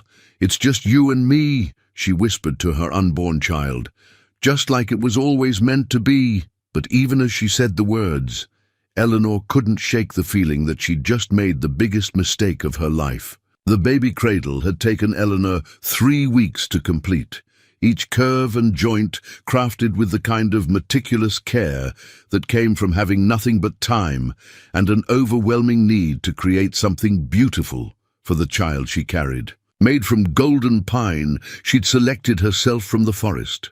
It rocked with gentle grace on curved runners that reminded her of her father's old rocking chair back in Boston. Now, as December snow fell steadily outside her cabin windows, Eleanor ran her hands over the smooth wood and tried to imagine a future beyond the next few months. The cradle represented hope and preparation, but it also highlighted the growing reality of her situation. Soon she would be responsible for a completely helpless human being, and she would face that responsibility entirely alone. The isolation that had once felt like blessed freedom now pressed against her like a physical weight. 3 weeks had passed since Clayton's last visit, 3 weeks since their painful confrontation on the porch. She told herself his absence was for the best, that cutting ties cleanly was better than prolonging an impossible situation. But the silence felt heavier than the snow accumulating outside her door. Eleanor settled into her chair by the fire, picking up the baby quilt she'd nearly finished. The yellow squares glowed warm in the firelight, each stitch a meditation on the future she was trying to build. But tonight her fingers felt clumsy and her concentration scattered. Every sound outside made her look up hopefully, then slump back in disappointment when it proved to be only wind or settling snow. A sharp knock at her door made her drop the quilt entirely. Visitors were rare enough in good weather. In the middle of a snowstorm, they were practically unheard of. Eleanor struggled to her feet, her advanced pregnancy making every movement more awkward, and opened the door to find Johann Kowalski standing on her porch, his beard crusted with ice and his expression grim. "Johann, what are you doing out in this weather?" "Miss Sullivan, forgive the intrusion. May I come in? I have news you need to hear." Something in his tone made Eleanor's stomach clench with dread, but she stepped aside to let him enter. Johann stamped the snow from his boots and removed his hat, revealing hair matted with sweat despite the freezing temperature. "Has something happened to Maria? The children?" No, my family as well. But there is talk in town, Miss Sullivan. Talk that concerns you and the Hartwell boy." Eleanor's blood seemed to freeze in her veins. "What kind of talk?" Johann's weathered face creased with discomfort. "People are saying things. That you and young Clayton have been improper, that his frequent visits here are causing scandal. That's ridiculous. Mr. Hartwell has been neighborly, nothing more. I know this and you know this. But gossip does not require truth to spread, especially when it involves a woman in your circumstances and a wealthy man promised to another." Eleanor sank back into her chair, feeling as though the floor had shifted beneath her feet. She'd been so focused on protecting her emotional walls that she'd failed to consider how their friendship might appear to outside observers. What exactly are people saying? That Clayton Hartwell has been compromising his engagement by carrying on with a fallen woman, that he refuses to marry Victoria Morrison because he is besotted with you, that his father is beside himself with rage and threatens to disown him if the association continues. Each word hit Eleanor like a physical blow. She'd known their friendship was dangerous, but she'd underestimated how quickly and thoroughly it could destroy Clayton's reputation and future. "Johann, you have to understand. Nothing improper has happened between us. Mr. Hartwell has been kind enough to help with heavy work, but that's all.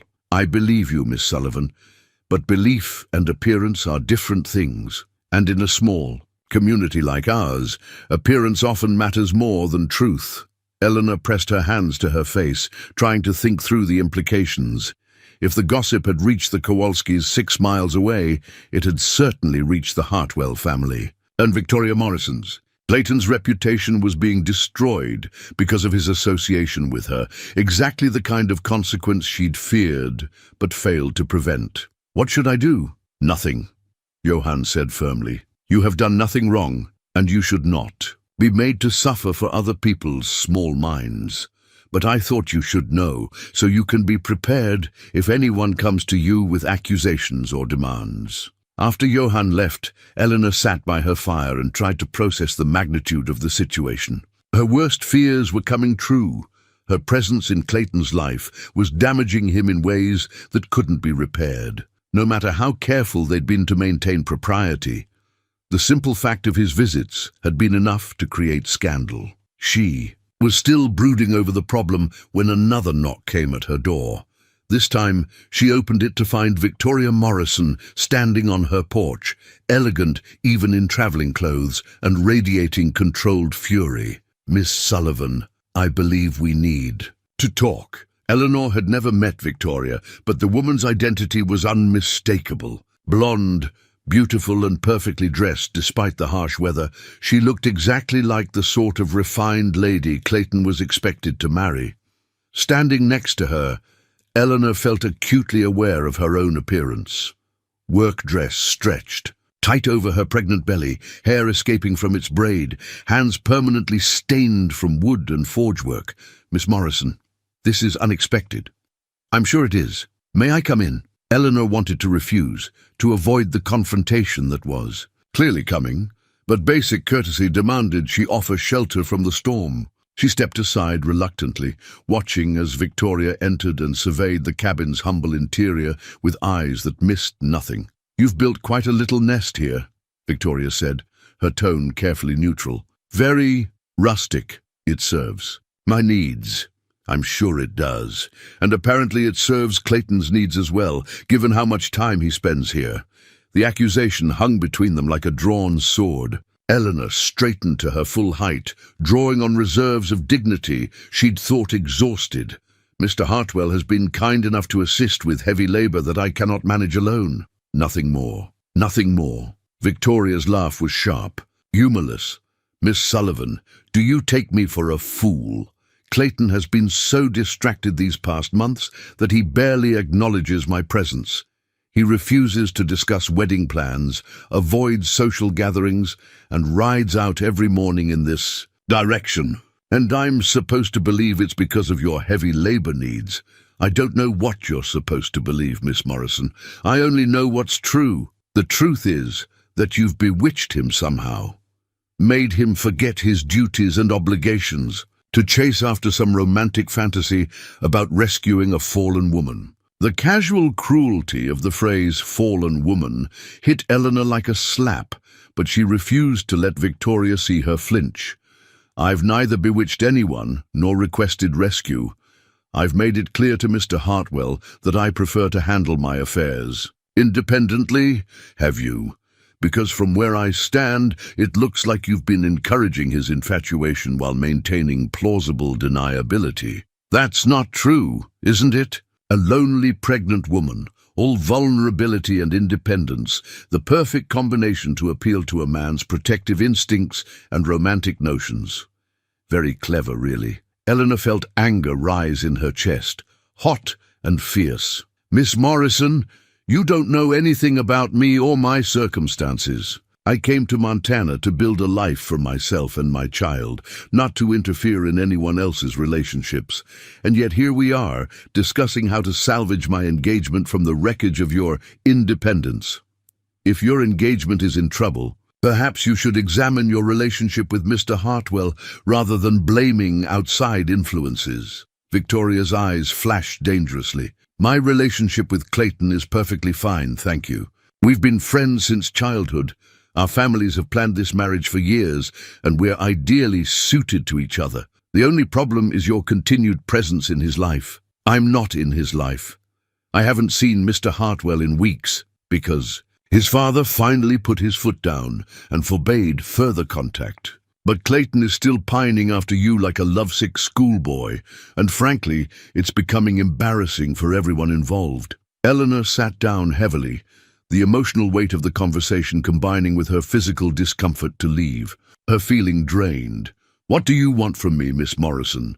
"I want you to disappear." The blunt demand caught Eleanor off guard. "Excuse me?" "Leave Montana, go back east, or go somewhere else entirely. I don't care where, as long as you're far enough away that Clayton can forget about you and focus on his real life." "This is my real life. I've built a home here, prepared for the birth of my child." "You've built a shack in the wilderness and convinced yourself it's a home. That's not the same thing." Eleanor felt tears threaten, but refused to let them fall. In front of this woman, who clearly saw her as nothing more than an obstacle to be removed.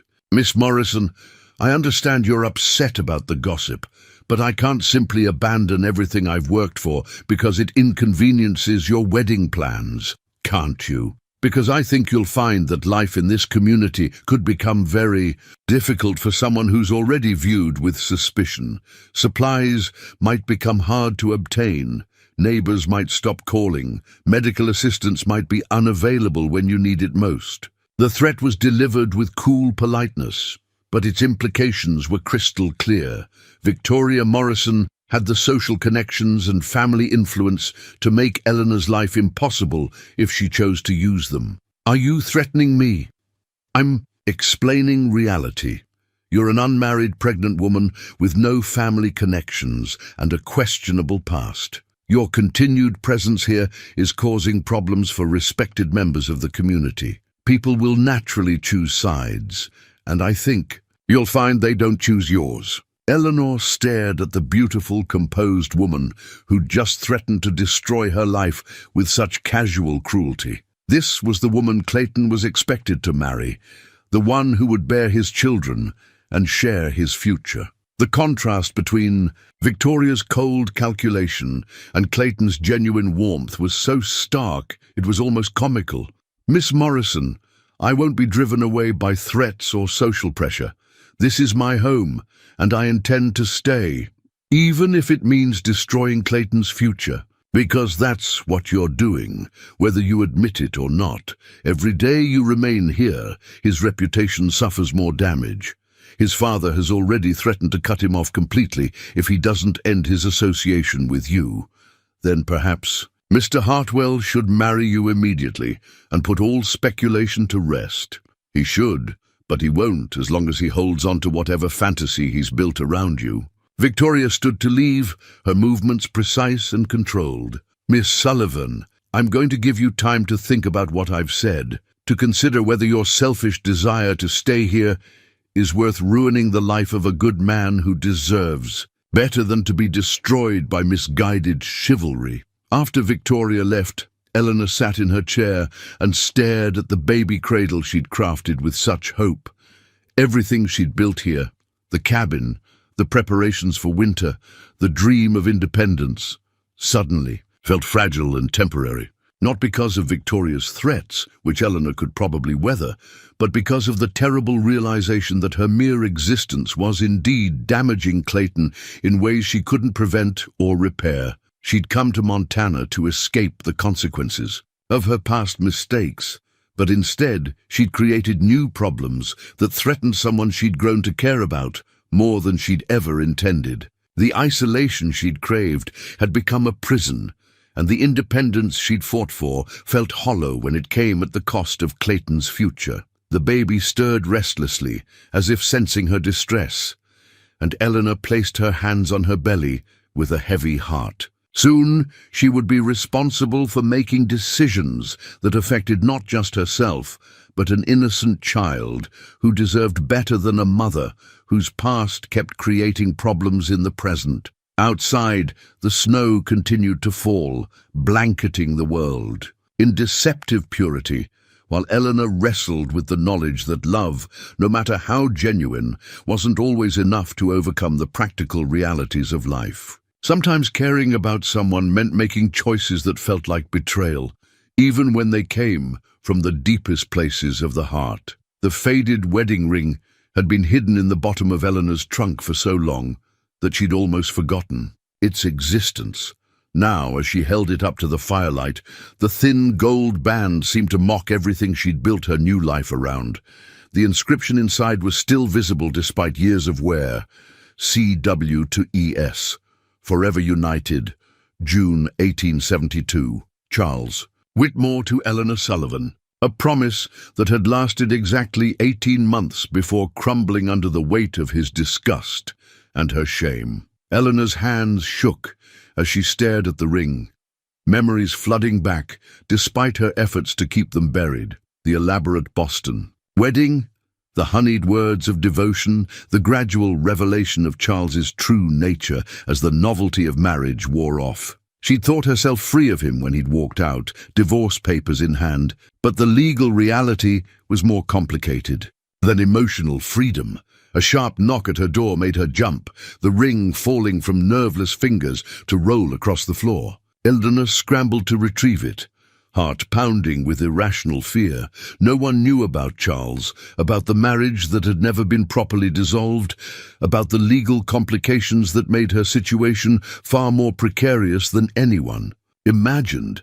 She opened the door to find Clayton standing on her porch, snow dusting his dark hair and his expression more serious than she'd ever seen it.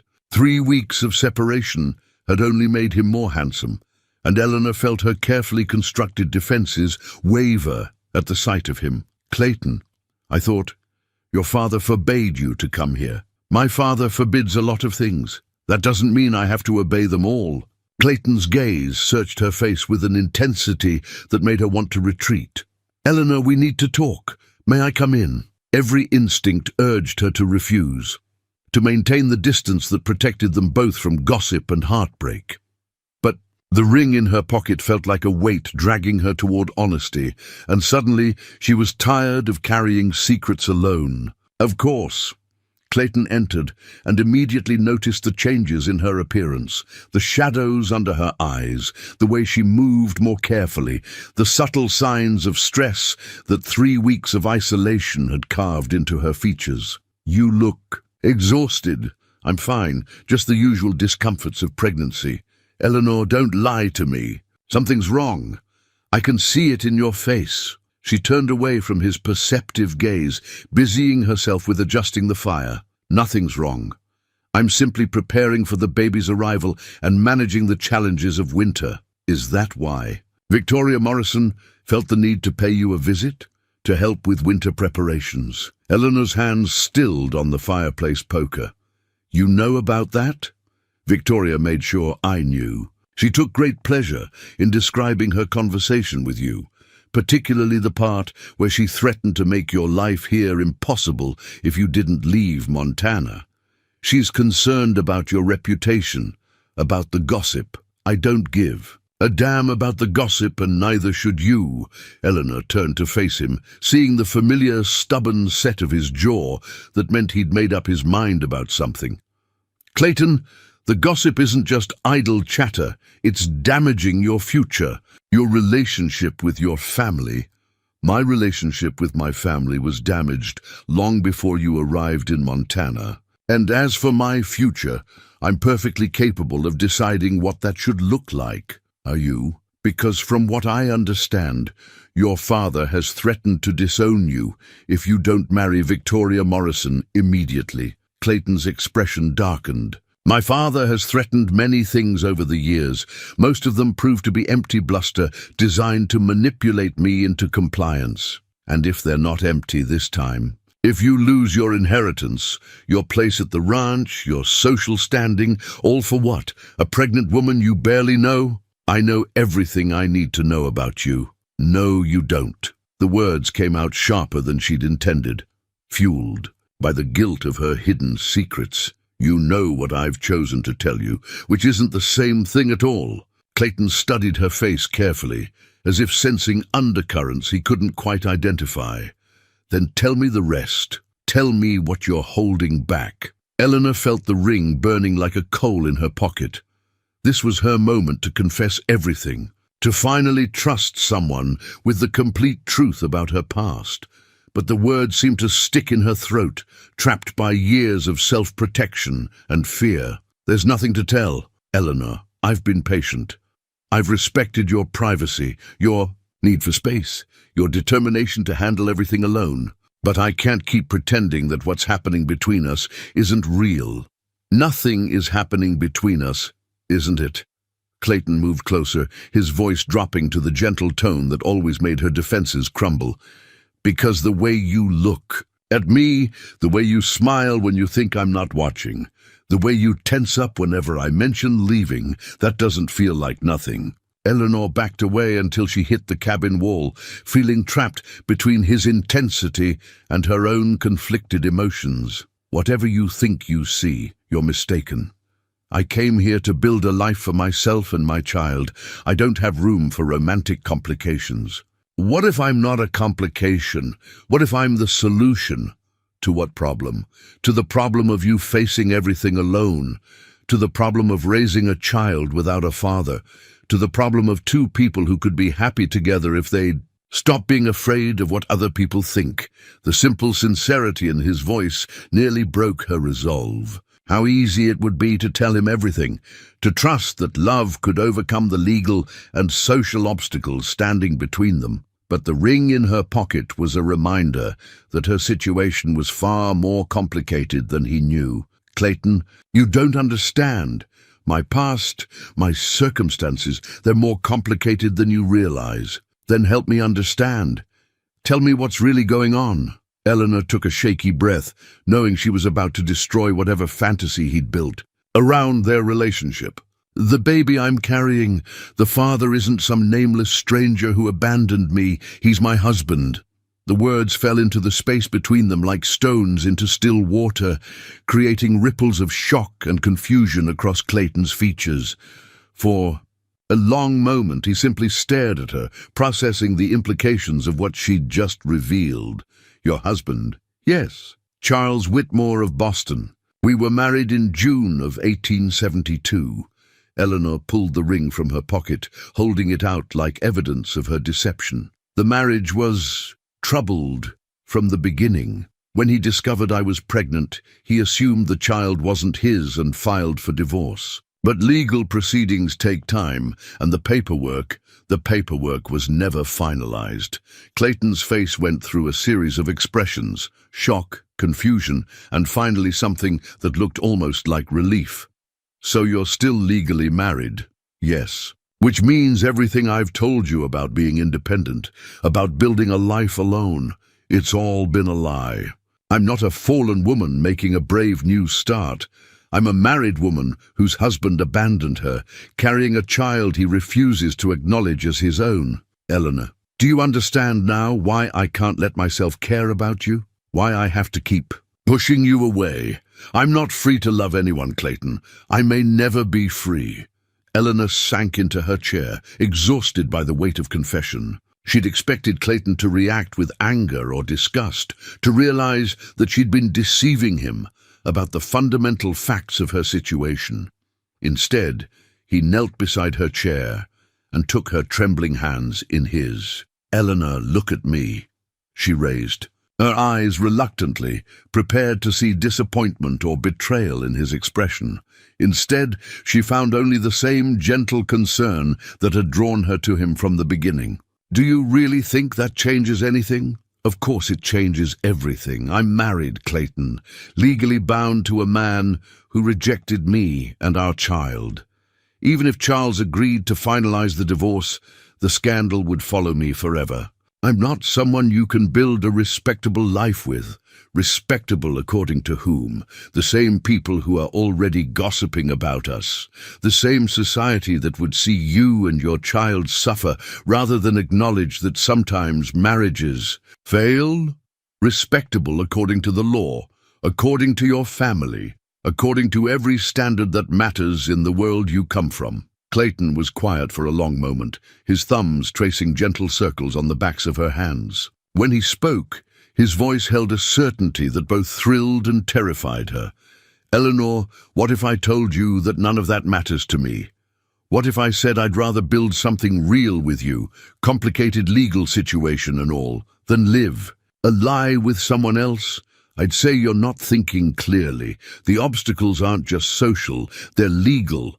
Even if you were willing to overlook my married status, any children we might have together would be illegitimate. Your inheritance, your family's reputation, your standing in the community, everything would be compromised. Then we'll build something new. Start our own ranch, create our own community, make our own rules about what constitutes a family. The passionate conviction in his voice made Eleanor's heart ache with longing. Clayton, you're talking about giving up everything you've worked for, everything your family expects.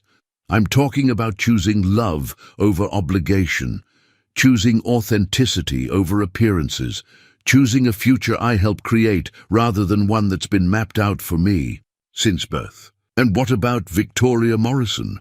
What about the engagement your father expects you to announce? Victoria and I had a very enlightening conversation after her visit to you.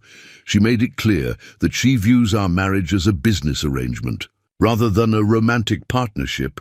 When I suggested we call off the engagement, she seemed more relieved than heartbroken. Eleanor stared at him in amazement.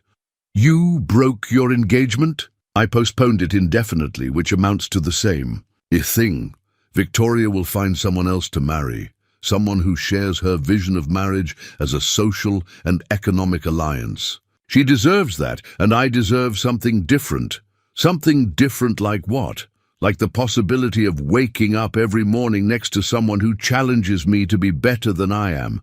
Like building a life with someone who understands the value of hard work and isn't afraid to get her hands dirty. Like raising children who learn that worth comes from character rather than social standing. Clayton's description painted a picture so appealing that Eleanor could almost see it. A future where love mattered more than legal technicalities, where two people could create their own definition of family and respectability. But the rational part of her mind, hardened by experience and disappointment, insisted on acknowledging the obstacles that romantic vision couldn't overcome. Clayton, even if Charles agreed to the divorce, it would take years to finalize.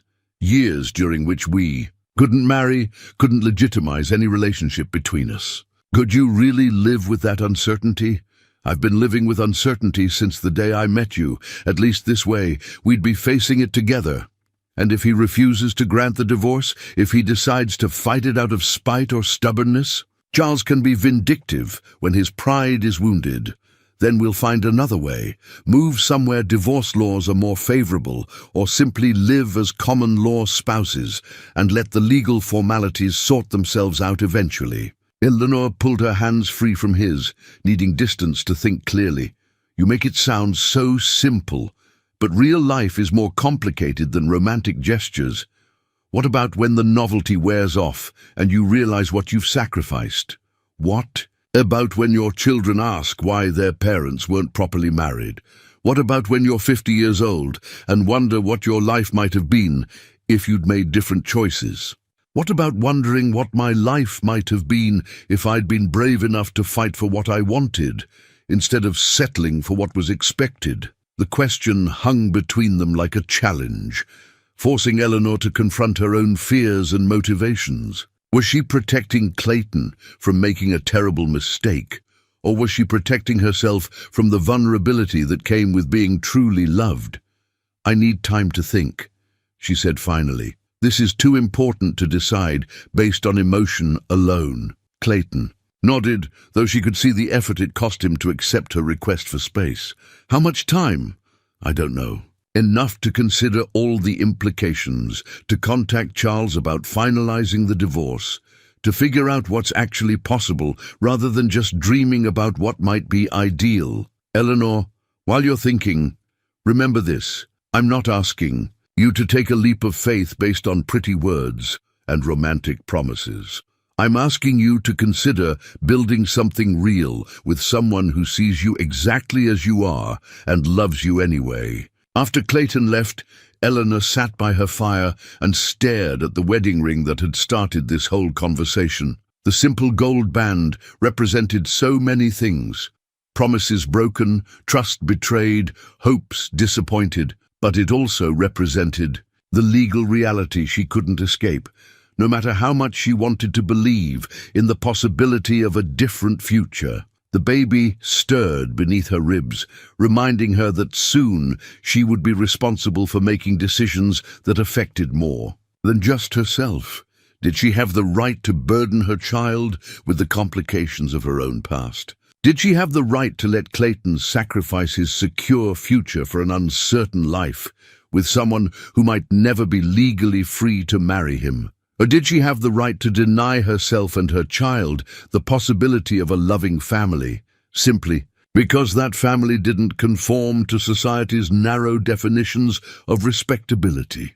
As the fire burned lower and the cabin grew quiet around her, Eleanor found herself facing the most difficult decision of her life: whether to trust love enough to fight for it or to protect everyone involved by maintaining the safe distance. In that had kept her heart intact, but achingly alone. The bundle of letters tied with blue ribbon had arrived that morning, delivered by a rider who'd braved the worst blizzard of the winter to reach Eleanor's remote cabin. Clayton's handwriting was unmistakable on the outer wrapping, but inside were documents that would change everything. Legal papers from Boston, a letter from Charles Whitmore's attorney, and Clayton's own passionate words declaring his intentions regardless of the outcome. Eleanor's hands trembled as she read Charles's response to her request for divorce finalization. After months of silence, he had finally deigned to reply, and his answer was exactly what she'd feared: an absolute refusal to grant the divorce, coupled with threats to pursue legal action if she continued to embarrass the Whitmore family name by her current circumstances. But it was Clayton's letter that made her heart race with equal parts hope and terror. Eleanor, I've enclosed Charles Whitmore's response, as you requested, along with my attorney's analysis of your legal options. The news isn't good. Massachusetts law heavily favors husbands in divorce proceedings, and Whitmore's social connections make challenging his refusal extremely difficult. But I want you to know that my feelings haven't changed. If anything, they've grown stronger during these weeks of separation. I've spent the time researching alternatives, and I believe we have options that don't require us to wait for Whitmore's cooperation. The Colorado Territory has enacted more progressive divorce laws. If we were to relocate there, you could file for divorce on grounds of abandonment, and the proceedings would likely be resolved within a year. I know what I'm asking, that you trust me enough to start over again in an unfamiliar place, that you risk everything on the possibility that love can overcome legal obstacles. I'm not asking lightly. I've severed ties with my father over this decision, and he's made good on his threat to cut me off financially, but I've managed to secure financing for a small ranch in Colorado near Denver where we could build something together. It wouldn't be easy, and it wouldn't be the comfortable life you might have had otherwise, but it would be ours. The baby is due soon, and I know you're facing that challenge alone. Whatever you decide about our future, please know that I want to be there for both of you, not out of obligation or pity, but because I love you and I want to be part of the family you're creating. I'm leaving the choice entirely in your hands. If you want me to leave you alone, I'll respect that decision. But if you're willing to take a chance on building something real together, I'll be waiting. With all my love, Clayton P.S. I've enclosed something that belongs to you, regardless of what you decide. Eleanor set the letter aside with shaking hands and reached for the small wrapped object at the bottom of the bundle. Inside, the brown paper was her father's wooden cross, the one she'd treasured since childhood. But now it was mounted on a simple silver chain, transformed from a keepsake into something she could wear close to her heart. The gesture was so thoughtful, so perfectly understanding of what the cross meant to her, that Eleanor felt tears spill over despite her efforts to remain composed. Clayton had seen her holding it during one of his visits, had listened when she'd told him about her father's faith and gentle wisdom, and had somehow known that she needed that connection to her past. As she faced an uncertain future, a sudden sharp pain in her lower back made Eleanor gasp and drop the cross. The pain intensified, radiating around to her belly in a way that made her breath catch. For a moment, she wondered if it was simply the emotional stress of reading Clayton's letter. But then another contraction hit, stronger and more insistent than the first. The baby was coming. Eleanor looked out the window at the blizzard raging outside and felt panic rise in her throat. She was at least 3 weeks from her due date, alone in a cabin miles from help, with no way to contact anyone, even if the storm weren't making travel impossible. The irony was cruel. Clayton's letter had been delivered just hours before she would need him most desperately. Another contraction gripped her, longer and more intense than the previous ones, and Eleanor knew with growing certainty that this was no false alarm. After months of preparation and planning, her child had chosen the worst possible moment to make its entrance into the world. She forced herself to think practically, despite the fear threatening to overwhelm her. She had clean linens prepared, water heating on the stove, everything she'd been able to gather for an unassisted birth. She'd read every book she could find on midwifery, had questioned other women about their experiences, had tried to prepare for every possibility, but theoretical knowledge felt inadequate when faced with the reality of labor beginning during a blizzard that made help impossible to summon. Eleanor managed to get to her feet between contractions, gathering the supplies she'd prepared and arranging them near the bed. The pain was coming more frequently now, building to peaks that made her gasp and clutch the furniture for support. She'd known labor would be difficult, but she hadn't anticipated how the combination of pain and fear would make clear thinking nearly impossible. As another contraction peaked, Eleanor found herself thinking about Clayton's letter and the choice he'd offered her. A few hours ago, the decision had seemed impossibly complex, fraught with social and legal complications that defied easy resolution. Now, facing the prospect of bringing her child into the world alone, the complications seemed less important. Then the fundamental question, did she want to face life's challenges alone? Or did she want a partner who would stand beside her regardless of what society or the law dictated? The answer, she realized with startling clarity, had been obvious for weeks. She'd been so focused on protecting Clayton from the consequences of choosing her that she'd failed to consider whether he was capable of making that choice for himself. She'd been treating him like a naive romantic rather than a grown man who understood exactly what he was risking and had decided it was worth. Between contractions, Eleanor made her way to her writing desk and pulled out paper and pen. If she was going to die in childbirth, a possibility she couldn't ignore given her circumstances, she wanted Clayton to know that she'd chosen love over fear, even if she hadn't been brave enough to tell him so while she had the chance. Clayton, your letter arrived just as my labor began, and I'm writing this between contractions to tell you what I should have said weeks ago. Yes. Yes to Colorado. Yes to building something new together. Yes to taking a chance on love, even when the odds seem impossible. I've been so afraid of being hurt again that I nearly threw away the best thing that's ever happened to me. You were right. I was protecting myself by pushing you away, not protecting you. I'm sorry for not trusting you to make your own decisions about what risks are worth taking. If something happens to me during this birth, please know that you've given me the greatest gift possible. The knowledge that real love exists and that I was brave enough to recognize it even if I wasn't brave enough to fight for it soon enough. Take care of our child if I can't. Teach them that love matters more than convention, that family is defined by choice rather than law, and that sometimes the most important decisions require the most courage. I love you. I should have said it months ago. Eleanor. Eleanor sealed the letter and placed it prominently on the kitchen table, where it would be found if anyone came looking for her. Then she returned to the bedroom and tried to focus on the task ahead, bringing her child safely into the world, despite the storm raging outside and the fear raging within her heart. The contractions were coming faster now, each one building to a peak that seemed to tear through her entire body. Eleanor had always prided herself on her strength, but this was beyond anything she'd ever experienced. The pain was so intense it made her vision blur, so overwhelming that she found herself crying out despite her determination to remain stoic. Between contractions, she tried to remember everything she'd read about the stages of labor, about how to know when it was time to push, about what to do if something went wrong. But the theoretical knowledge felt useless when applied to the reality of her situation.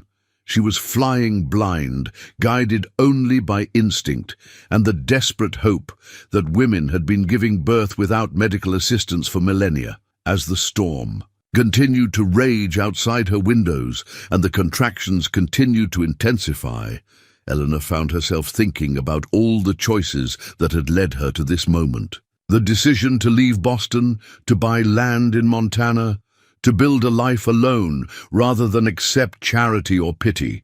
Each choice had seemed necessary at the time, driven by a determination to prove that she could survive anything without depending on others. But now, as she faced the most challenging experience of her life completely alone, Eleanor understood that independence and isolation weren't the same thing. She could be strong and self-reliant while still accepting love and support from people who offered it freely.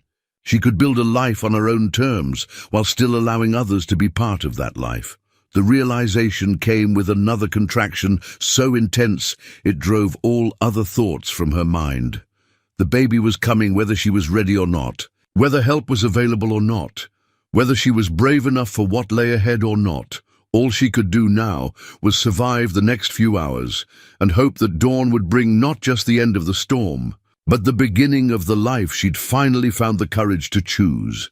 Outside, the wind howled with the fury of a Montana winter, but inside the cabin, Eleanor gripped her father's cross and prepared to bring her child into a world where love mattered more than law, where family was defined by choice rather than convention, and where sometimes the most beautiful things grew from the most challenging circumstances. The baby was coming, the storm was raging, and Eleanor was about to discover whether her strength was equal to the test that lay ahead. The makeshift blanket had been cut from Clayton's finest white shirt, the one he'd worn to church every Sunday since arriving in Montana. Now it lay ready beside Eleanor's bed, soft cotton prepared to welcome the child who would change everything. She'd found it wrapped carefully in his letter bundle, along with a note explaining that every baby deserved something made with love. For their first moments in the world, Eleanor gripped the bedpost as another contraction tore through her, stronger than any before. The storm outside seemed to be matching the intensity of her labor, wind howling against the cabin walls with a fury that made the whole structure shudder. She'd lost track of time. Was it still afternoon, or had evening fallen while she struggled with the increasing waves of pain? The contractions were coming so close together now that she barely had time to breathe between them. Her body felt completely beyond her control, driven by forces more powerful than anything she'd ever experienced. Every book she'd read about childbirth had described this stage, but none had prepared her for the overwhelming intensity of actually living through it. Another contraction peaked, and Eleanor heard herself cry out despite her determination to remain strong. The sound echoed in the small cabin, mixing with the howl of wind to create a symphony of struggle that seemed to fill the entire world. Through the haze of pain, she thought she heard something else, the sound of hoofbeats approaching through the storm. But that was impossible. No one would be traveling in weather like this, and even if they were, how could she hear anything over the wind? The contraction subsided enough for her to focus, and she realized the sound was real. Someone was indeed approaching the cabin, riding hard through conditions that should have made travel impossible. Eleanor felt a wild surge of hope mixed with disbelief. Had Clayton somehow known she needed him? Had he braved the storm based on nothing more than intuition? Heavy boots on her porch, urgent pounding on the door, and then Clayton's voice cutting through the wind. "Eleanor, Eleanor, are you all right?" She tried to call out, but another contraction hit at that moment, stealing her breath and voice. The pain was so intense, she could only grip the bedpost and ride it out, tears streaming down her face. The pounding on the door grew more urgent, and then she heard the sound of the latch lifting. Clayton burst into the cabin, snow-covered and wild-eyed with concern, bringing the scent of cold air and pine with him. "Eleanor, where are you?" His voice carried the edge of panic as he searched the small space. "Here," she managed to gasp between contractions. In the bedroom, Clayton appeared in the doorway, taking in the scene with the quick assessment of someone accustomed to handling emergencies. His gaze swept over her obvious distress, the prepared supplies, the evidence that labor was well advanced. "How long?" he asked, moving immediately to her side. "Hours, since this morning." Eleanor gripped his hand as another contraction began to build. "The baby's coming early. I can't stop it." "You don't need to stop it. Babies come when they're ready." Clayton's voice was calm, steady, completely at odds with the chaos of the storm outside. "How far apart are the contractions?" "Close. Very close. I think it's almost time." Clayton nodded, rolling up his sleeves with practiced efficiency. "Have you felt the urge to push?" Eleanor felt heat rise in her cheeks despite her pain. Having Clayton here was a relief beyond measure, but the intimate nature of childbirth still embarrassed her. "Yes, growing stronger with each contraction." "Then we don't have much time." Clayton moved around the small bedroom, checking her preparations and adding items from his own saddlebags. "Eleanor, I need you to know, I've helped deliver dozens of calves and foals. I'm not a doctor, but I understand the basics of birth." "How did you know to come?" Eleanor asked between contractions. "How did you know I needed you?" Clayton's expression grew serious. "I've been riding the boundaries every day, checking for signs that you might need help. When the storm hit this hard, I knew if you went into labor, you'd be completely isolated. I couldn't stand the thought of you facing this alone." Another contraction hit, stronger than any before, and Eleanor felt the overwhelming urge to push. Her body seemed to be taking over completely, driven by instincts older than thought or fear. "Clayton, I think the baby's coming now." "All right. Let's get you more comfortable." Clayton helped her into a better position, his movements gentle but confident. "Remember, your body knows what to do. Just follow its lead." Eleanor nodded, trying to trust in the wisdom of countless generations of women who had done this before her. But as the next contraction peaked, she found herself gripping Clayton's hand with desperate strength. "I'm scared," she whispered. "What if something goes wrong? What if I'm not strong enough?" Clayton's eyes met hers, and she saw complete faith reflected there. "Eleanor, you're the strongest person I've ever known. You've survived abandonment, built a home with your bare hands, and faced every challenge alone. You can do this. Not alone this time. No, not alone this time." The contractions were constant now, each one bringing the baby closer to the world. Eleanor found herself drawing on reserves of strength she didn't know she possessed. Her body, working with single-minded determination despite her exhaustion and fear. "I can see the head," Clayton said suddenly, his voice filled with wonder. "Eleanor, your baby's almost here." Another contraction, stronger than any before, and Eleanor felt the baby's shoulders emerge. One more push, and suddenly the pressure was gone, replaced by the most beautiful sound she'd ever heard, the lusty cry of a newborn taking its first breath. "It's a girl," Clayton announced, his voice thick with emotion. "Eleanor, you have a daughter." Through her tears, Eleanor saw Clayton lifting the baby, wrapping her in the soft cotton blanket he'd provided. The tiny girl was perfect, all pink, skin and dark hair, with lungs that announced her displeasure at leaving her warm cocoon. "She's beautiful," Eleanor whispered, reaching out with trembling hands. Is she healthy?" "She's perfect." Clayton placed the baby in Eleanor's, arms, and the world seemed to shift on its axis. Nothing had ever felt as right as the weight of her daughter against her chest, the warmth of new life that she had created and brought safely into the world. The baby's cries quieted as she settled against Eleanor's skin, tiny fingers curling. With instinctive strength, Eleanor traced the delicate features with one finger, marveling at the perfect miniature fingernails, the way the baby's eyes seemed to focus on her face with ancient wisdom. "Hello, little one," Eleanor whispered. "I'm your mama." Clayton busied himself with the practical tasks that followed birth, his movements efficient and careful. Eleanor was dimly aware of his ministrations, but her attention was completely captured by the miracle in her arms. "What will you name her?"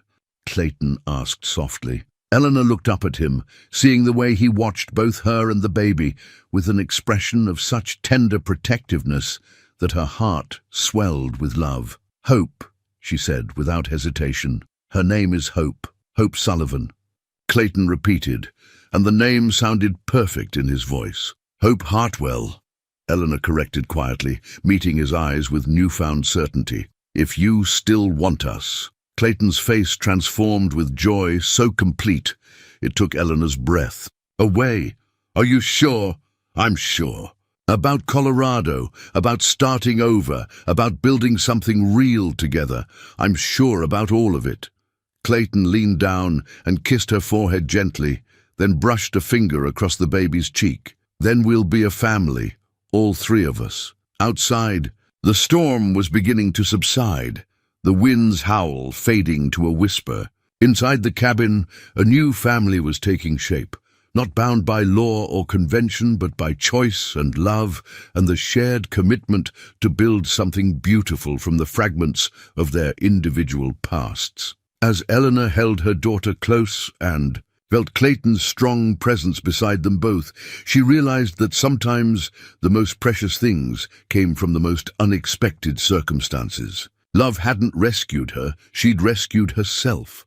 But love had recognized her strength and chosen to stand beside it, creating something stronger than either could have built alone. The baby stirred in her arms, making soft sounds that spoke of contentment and security. Eleanor looked down at her daughter's peaceful face and felt a certainty she'd never experienced before.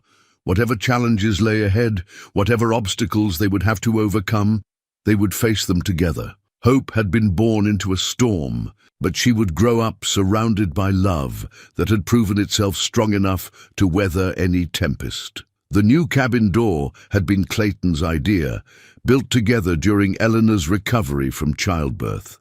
Made from solid pine and reinforced with iron hinges they'd forged themselves. It represented everything their future would be, strong, practical, and created through shared effort. Now, 3 weeks after Hope's birth, it stood as a symbol of the threshold they were preparing to cross together. Eleanor sat in her rocking chair by the fire, nursing her daughter while Clayton finished packing their belongings.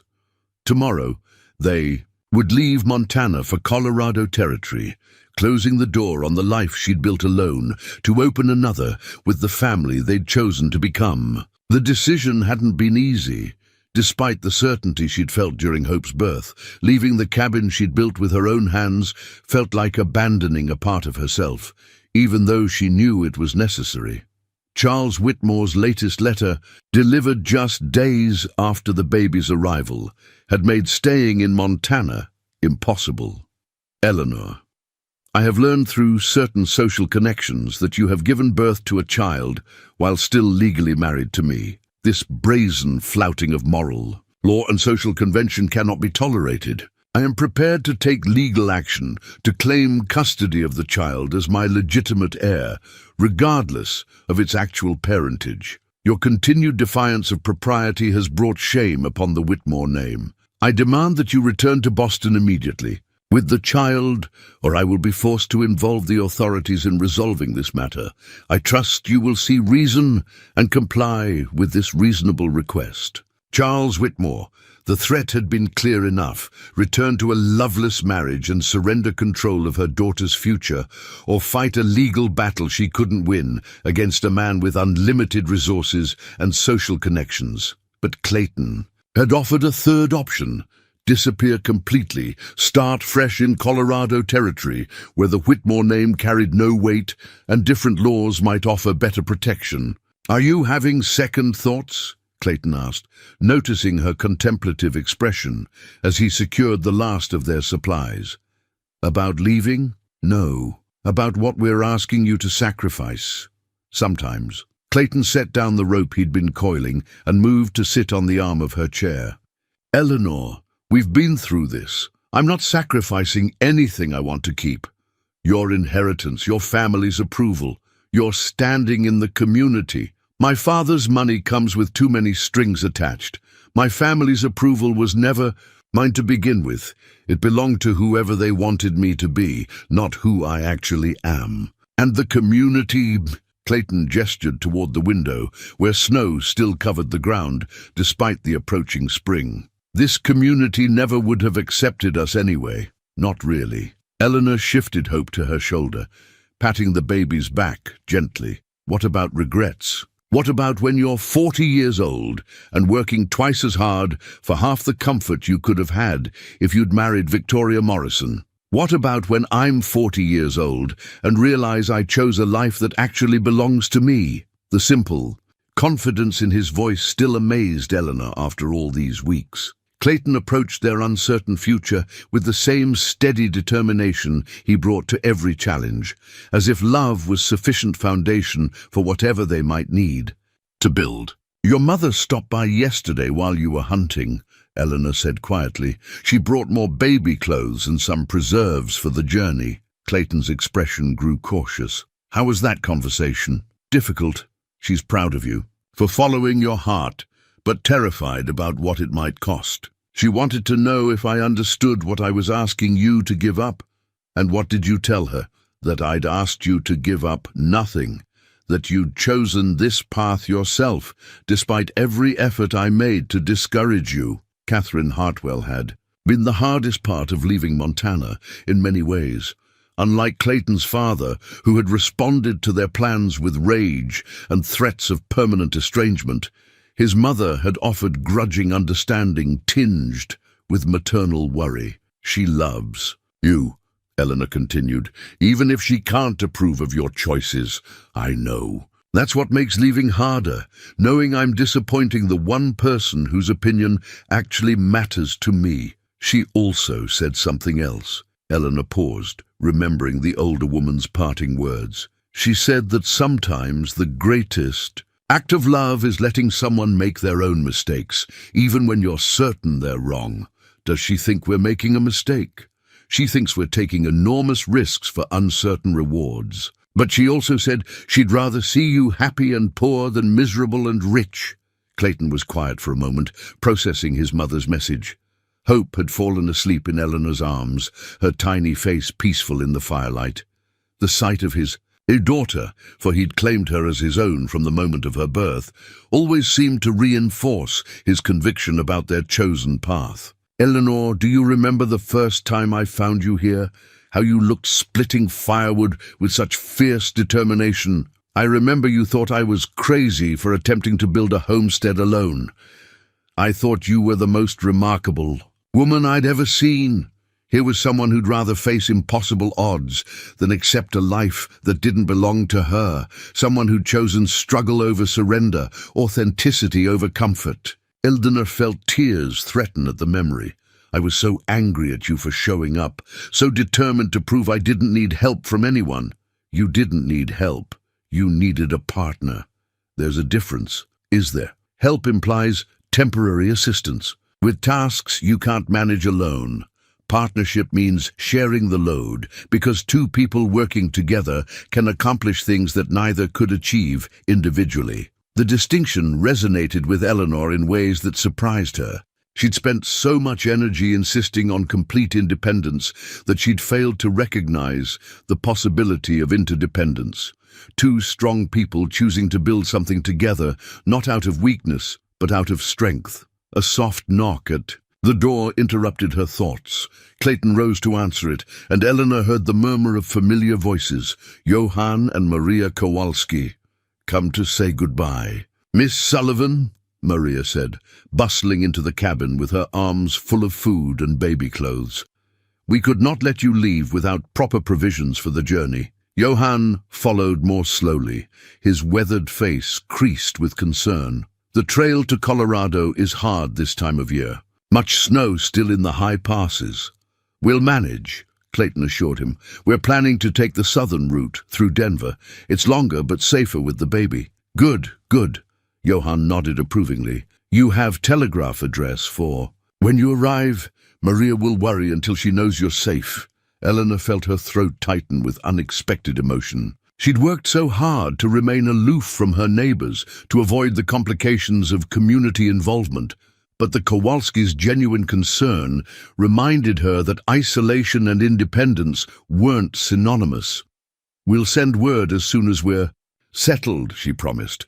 Maria approached the rocking chair, her eyes soft as she looked down at Hope. "Such a beautiful baby. She will grow strong and happy with parents who love her so much." "We hope so. I know so." Maria's voice carried the certainty of a woman who'd raised 6 children of her own. "Love is the most important thing. Everything else, money, social position, family approval, these things are nice, but love is what makes children grow into good people." After the Kowalskis left, Eleanor and Clayton finished their preparations in companionable silence. The cabin that had been her refuge would soon belong to someone else. Clayton had arranged to sell it to a young homesteader from Nebraska who needed exactly the kind of fresh start Eleanor had once sought. "Do you think we're doing the right thing?" Eleanor asked as they performed final checks on their travel arrangements. "I think we're doing the brave thing. Whether it turns out to be right or wrong, at least we'll know we chose it ourselves. And if it goes badly, if Colorado doesn't offer the opportunities we hope for, then we'll figure out something else, together." The simple faith in his voice reminded Eleanor why she'd fallen in love with Clayton Hartwell in the first place. He approached uncertainty not with fear, but with curiosity, viewing obstacles as puzzles to be solved rather than insurmountable barriers. As they prepared for their last night in the cabin, Eleanor found herself thinking about the woman who'd arrived here 9 months ago. Pregnant, abandoned, determined to prove she could survive anything alone. That woman had been strong but brittle, independent but isolated, proud but afraid. The woman preparing to leave was still strong, but her strength was tempered by flexibility. Still independent, but no longer afraid of interdependence.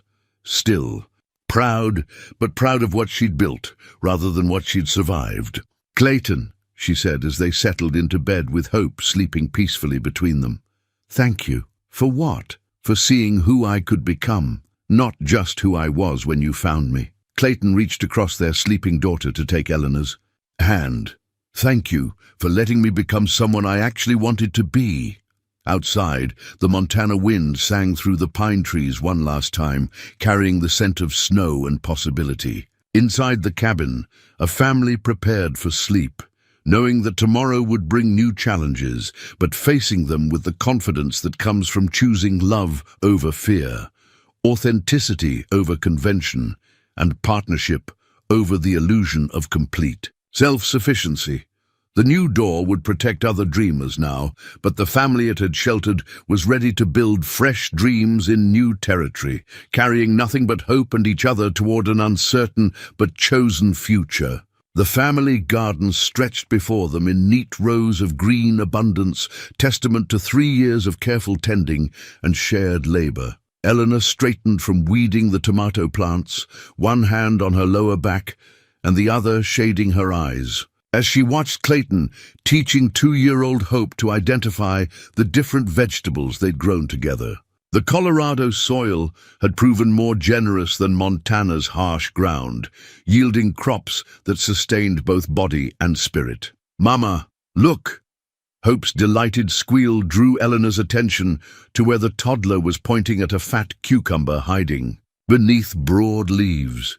"Big one, very big," Eleanor agreed, smiling at her daughter's enthusiasm for everything the garden produced. Hope had inherited her father's easy confidence and her mother's determined spirit, creating a combination that promised interesting years ahead. Clayton scooped Hope into his arms, spinning her around until she giggled with pure joy. "Shall we pick it for dinner tonight?" "Yes, and flowers for the table." Eleanor watched them move through the garden together, Hope chattering constantly, while Clayton listened with the patient attention he brought to everything their daughter said. The sight filled her with the kind of contentment she'd never thought possible during those lonely months in Montana. The sound of approaching hoofbeats made them all look up. A lone rider was approaching their ranch house, a modest but comfortable home they'd built during their second year in Colorado, when the success of their cattle operation had finally allowed them to expand beyond the initial one-room cabin. "Company," Clayton observed, settling Hope on his shoulders for a better view. "Looks like official business." Eleanor felt the familiar flutter of anxiety that still accompanied unexpected visitors. 3 years hadn't completely erased the wariness born of past troubles, though each passing month brought greater confidence in the life they'd built. The rider proved to be a young man wearing the uniform of a telegraph messenger, and Eleanor's apprehension deepened. Telegraph messages rarely brought good news, especially to people trying to live quietly beyond the reach of their former lives. "Mrs. Hartwell?" the messenger asked, consulting his paperwork. Eleanor and Clayton exchanged glances. They'd been living as husband and wife since arriving in Colorado, common law marriage being recognized in the territory even without formal ceremony. The legal fiction had become emotional truth so gradually that Eleanor sometimes forgot they weren't officially wed. "I'm Eleanor Hartwell," she confirmed, accepting the telegram with hands that trembled slightly. The message was brief, but momentous. "Charles Whitmore died. Sudden heart attack. Stop divorce proceedings. Unnecessary. Stop. You are free to remarry. Stop condolences and congratulations. Stop. Attorney Blackwood, Boston." Lenore read the telegram twice before the full import registered. Charles was dead. Her marriage was dissolved by death rather than law. She was finally legally free to build the life she'd already been living. "What is it?" Clayton asked, noting her stunned expression. Eleanor handed him the telegram, watching his face transform as he read the terse message. Hope, sensing the change in adult mood, grew quiet in her father's arms. "Well," Clayton said finally, "that's unexpected." "I don't know how to feel," Eleanor admitted. "Relief, certainly, but also guilt. I never wished him dead, despite everything. Of course you didn't. You're not that kind of person." They stood in comfortable silence for a moment, processing the implications of this sudden change in their circumstances. Hope grew restless with the adult seriousness and wiggled until Clayton set her down to chase butterflies among the flower beds. "So," Clayton said eventually, "we can make it official now, if you want to." Eleanor looked at the man who'd been her partner in every meaningful way for 3 years, who'd claimed her daughter as his own, who'd built a life with her based on love rather than law. "Do we need to make it official?" "Need to?" "No. Want to." Clayton's expression grew thoughtful. "Maybe. Not because what we have isn't real already, but because I'd like to stand up in front of our friends and neighbors and declare publicly what we've been living privately. A celebration rather than a legal formality?" "Exactly." Eleanor considered this, thinking about how far they'd come from that first contentious meeting in her Montana clearing.